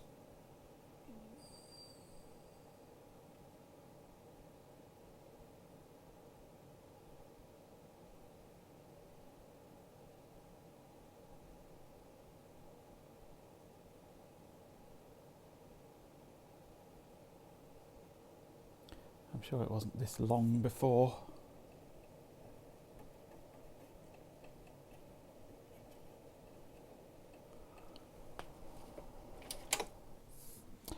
I'm going to take out my network card just in case it's conflicting with that in some way.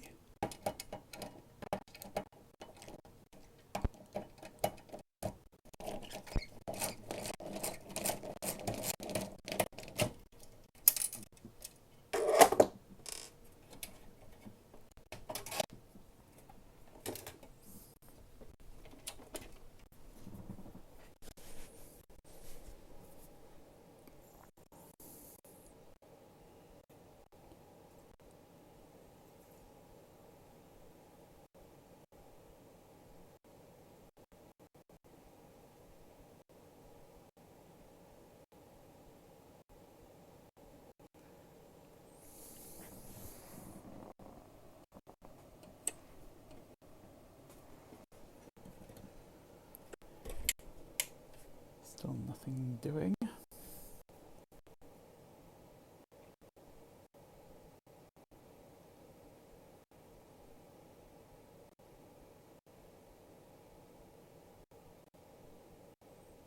What I might do actually is fool it.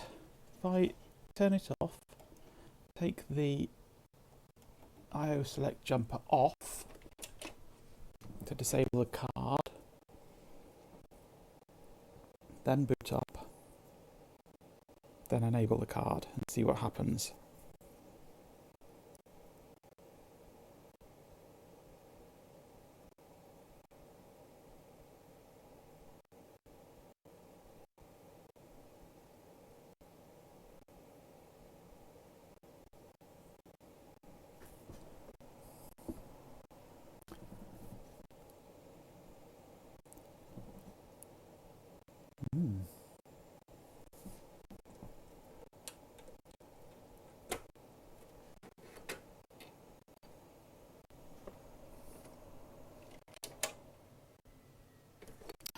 It's really not happy now.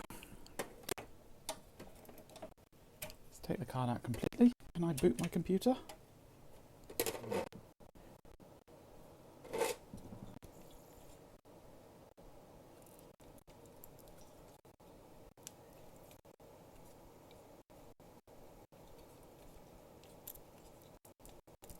Yep, that's good. Put the card back in.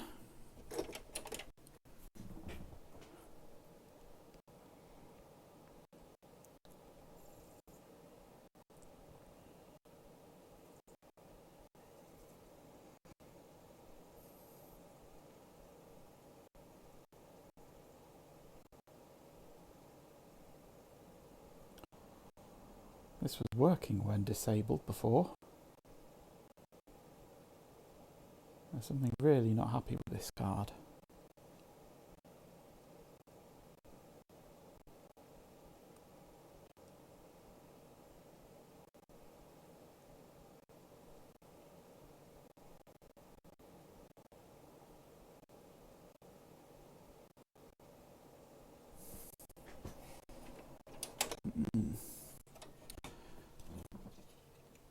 Okay.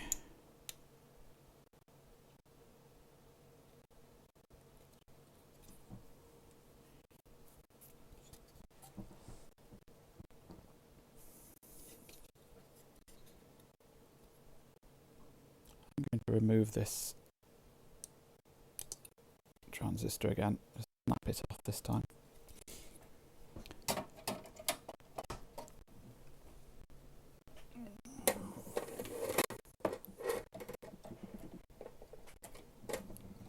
Connect the unit up as well.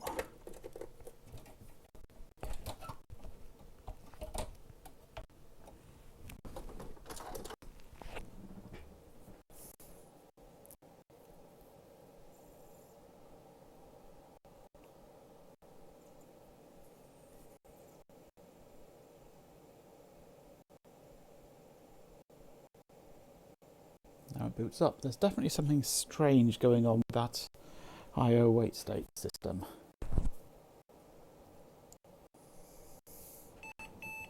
Disk drive A error. I'm not surprised it's not connected. Starting MS-DOS.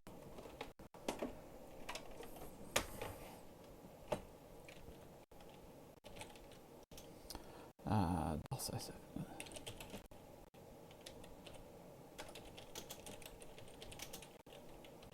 DOS SP2. Oh, this can't be run in DOS mode. Typical. Okay. I haven't got Windows on here.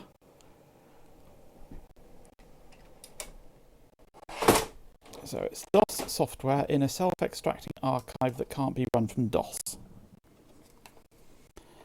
Let's go back to the PC.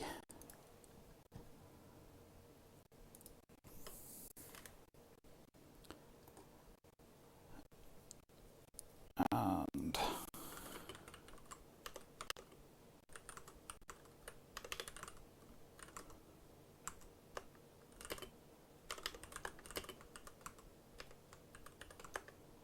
let's try 7-zip.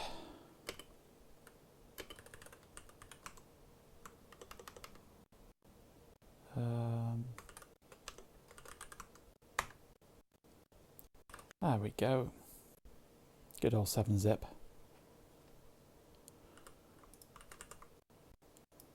I can extract anything from anything.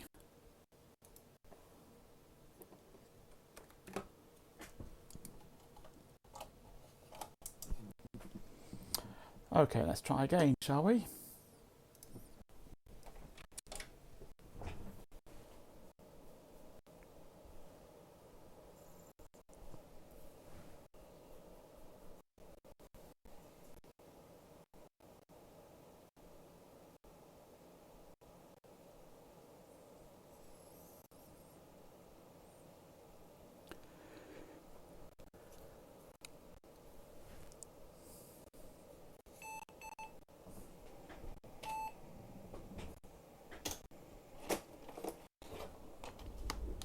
Right, let's see what we can get out of this, if anything.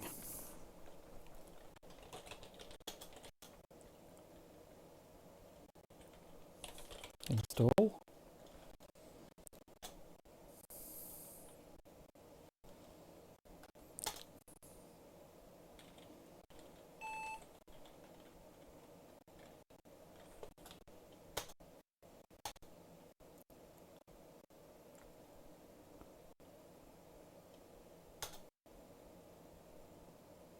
Okay.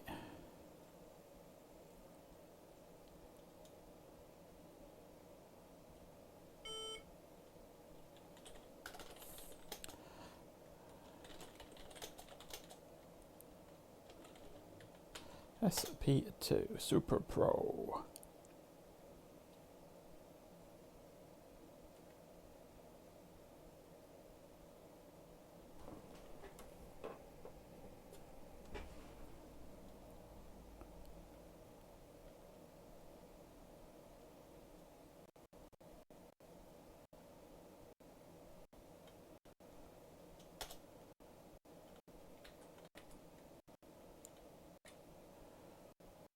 Okay.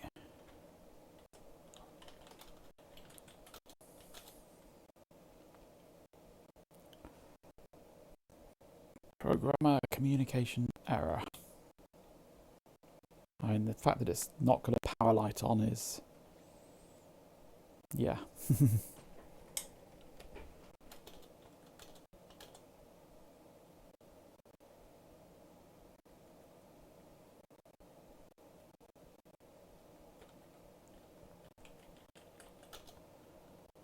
Interface port 6163. Who? We're on 280. H. Ignore communication error. Save configuration.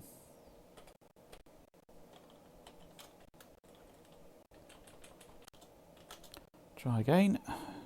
Nothing. Right, I'm suspicious that there is no power to the SuperPro.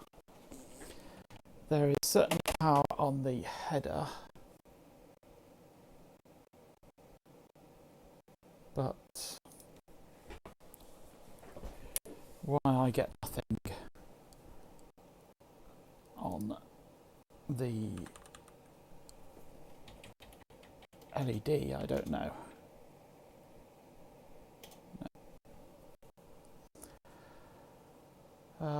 Okay, I want that view. Let's turn the computer off a moment. See if I can make a bit more room here.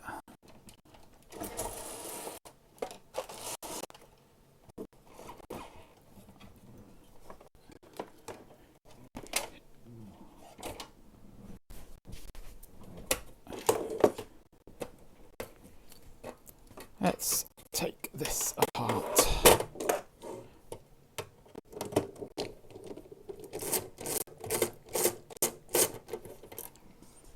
And not for the first time.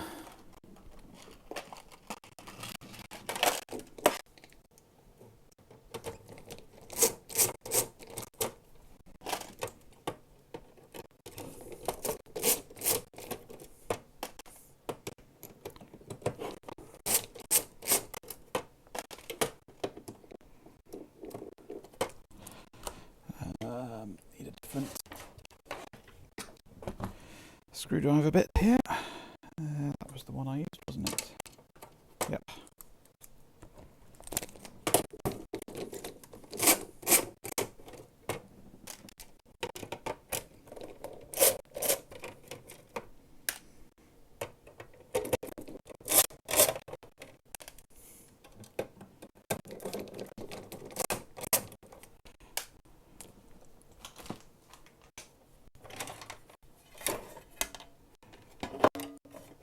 Okay.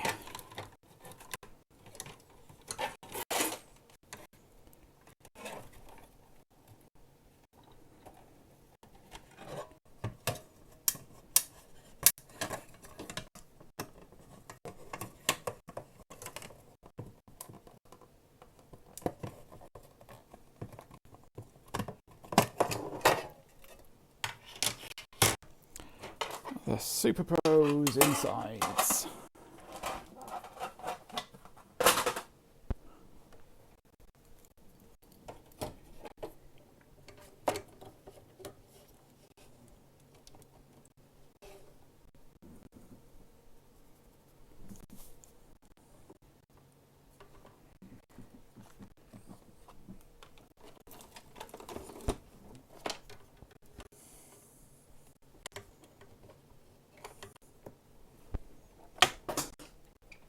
Let's power up.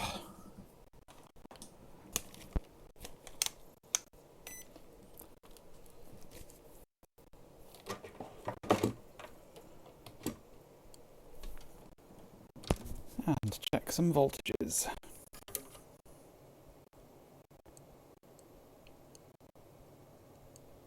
0.6 volts. That's not good. Right. There's definitely something awry there. Although, hang on, of course it's going to be 0.6 volts yet. There's no power connected. The power switch is in the case.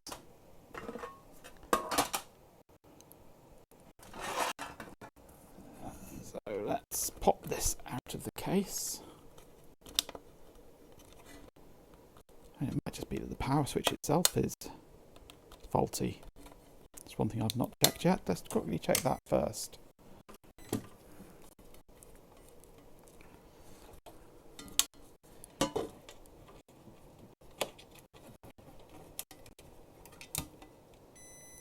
No, power switch works.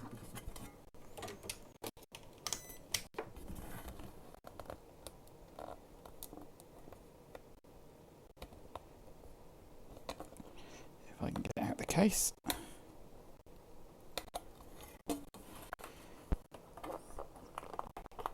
There it goes.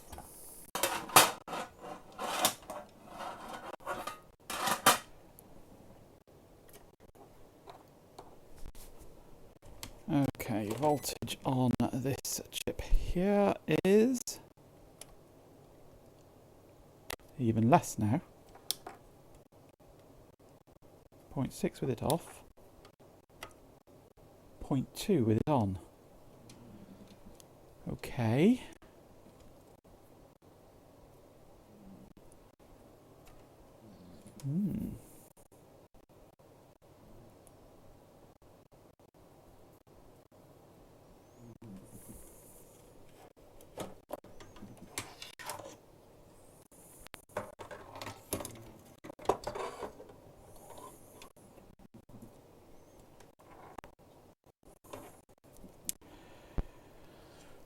Right then.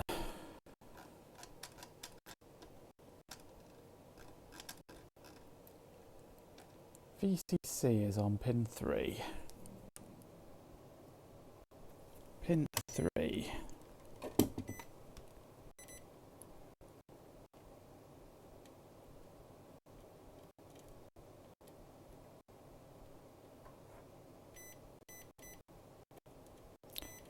Ooh.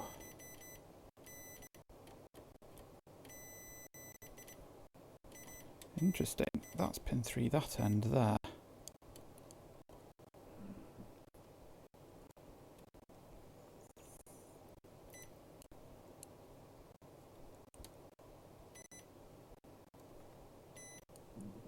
Okay.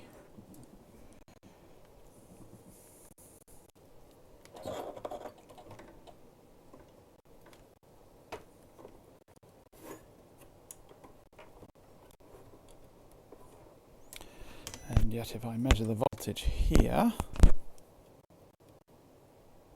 I get 5 volts there, but not there. Right. Okay, interesting.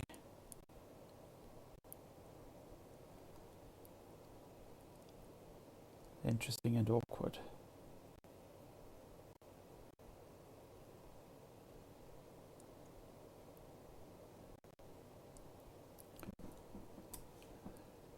It looks like there may be a complete reversal of all the pins on this, and it's not a straight through 1-to-1.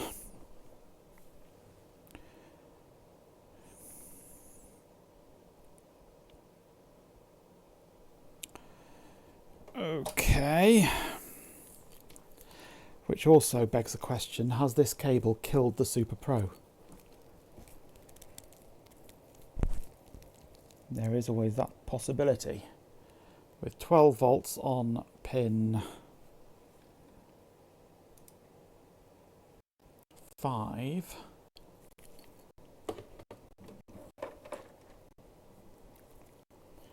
which is 2, 3, would be this pin here. Has this gone and blasted its way into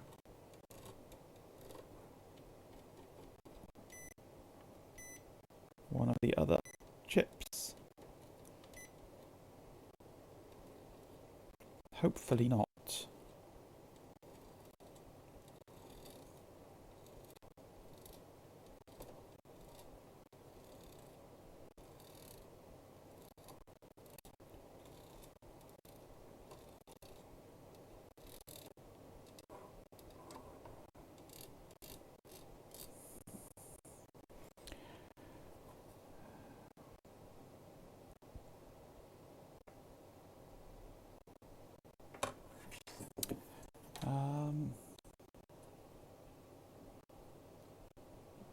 Are these all linked, these resistor packs? Or are they... That's 100 ohms there. Right, they are individual resistors. Okay. So pin 5 here goes to there, which is then 100 ohms to there. Hopefully that 100 ohm resistance will have saved whatever chip it was going to.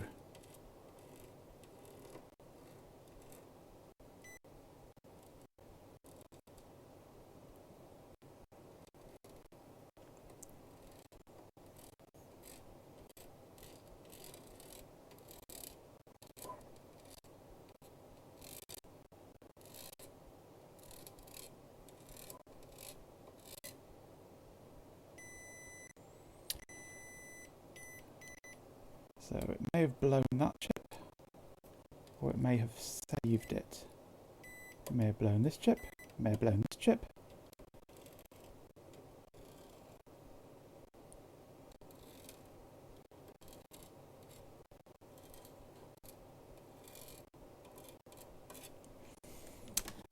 Hmm. 6821s shouldn't be too hard to get hold of.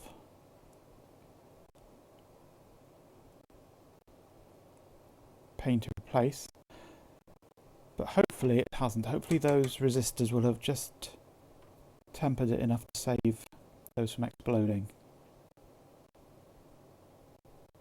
But who knows?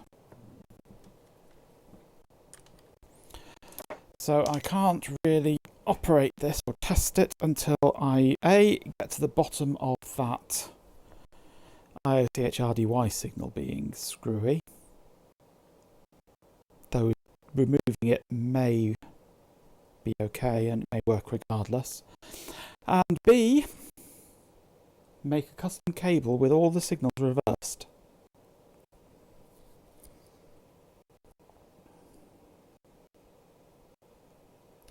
And I don't think I have any connectors for that.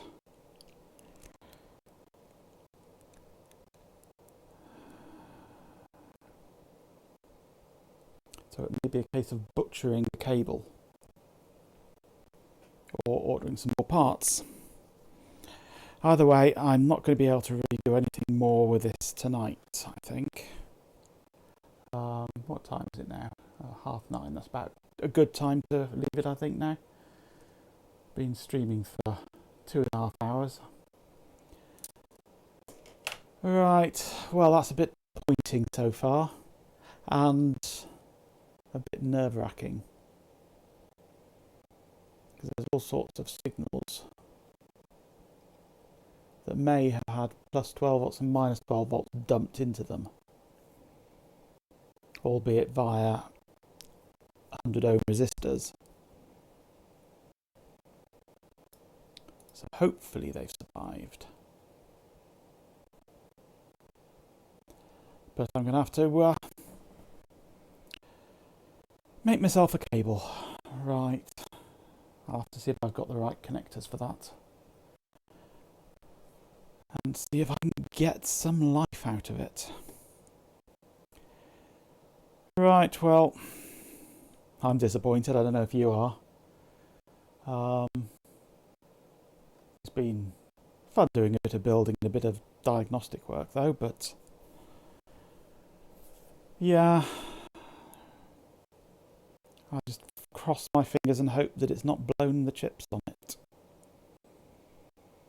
So yeah, I'll go digging through my bits and see if I can build a cable and see if I can get some life out of it, but that won't be today.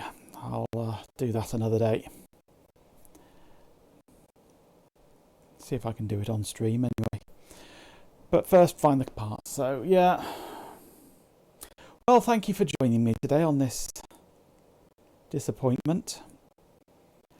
If you're watching on YouTube, you might like to join me over on Twitch for the next stream. Follow me on there to get notifications when I next stream. Yeah, well, I'll see you next time.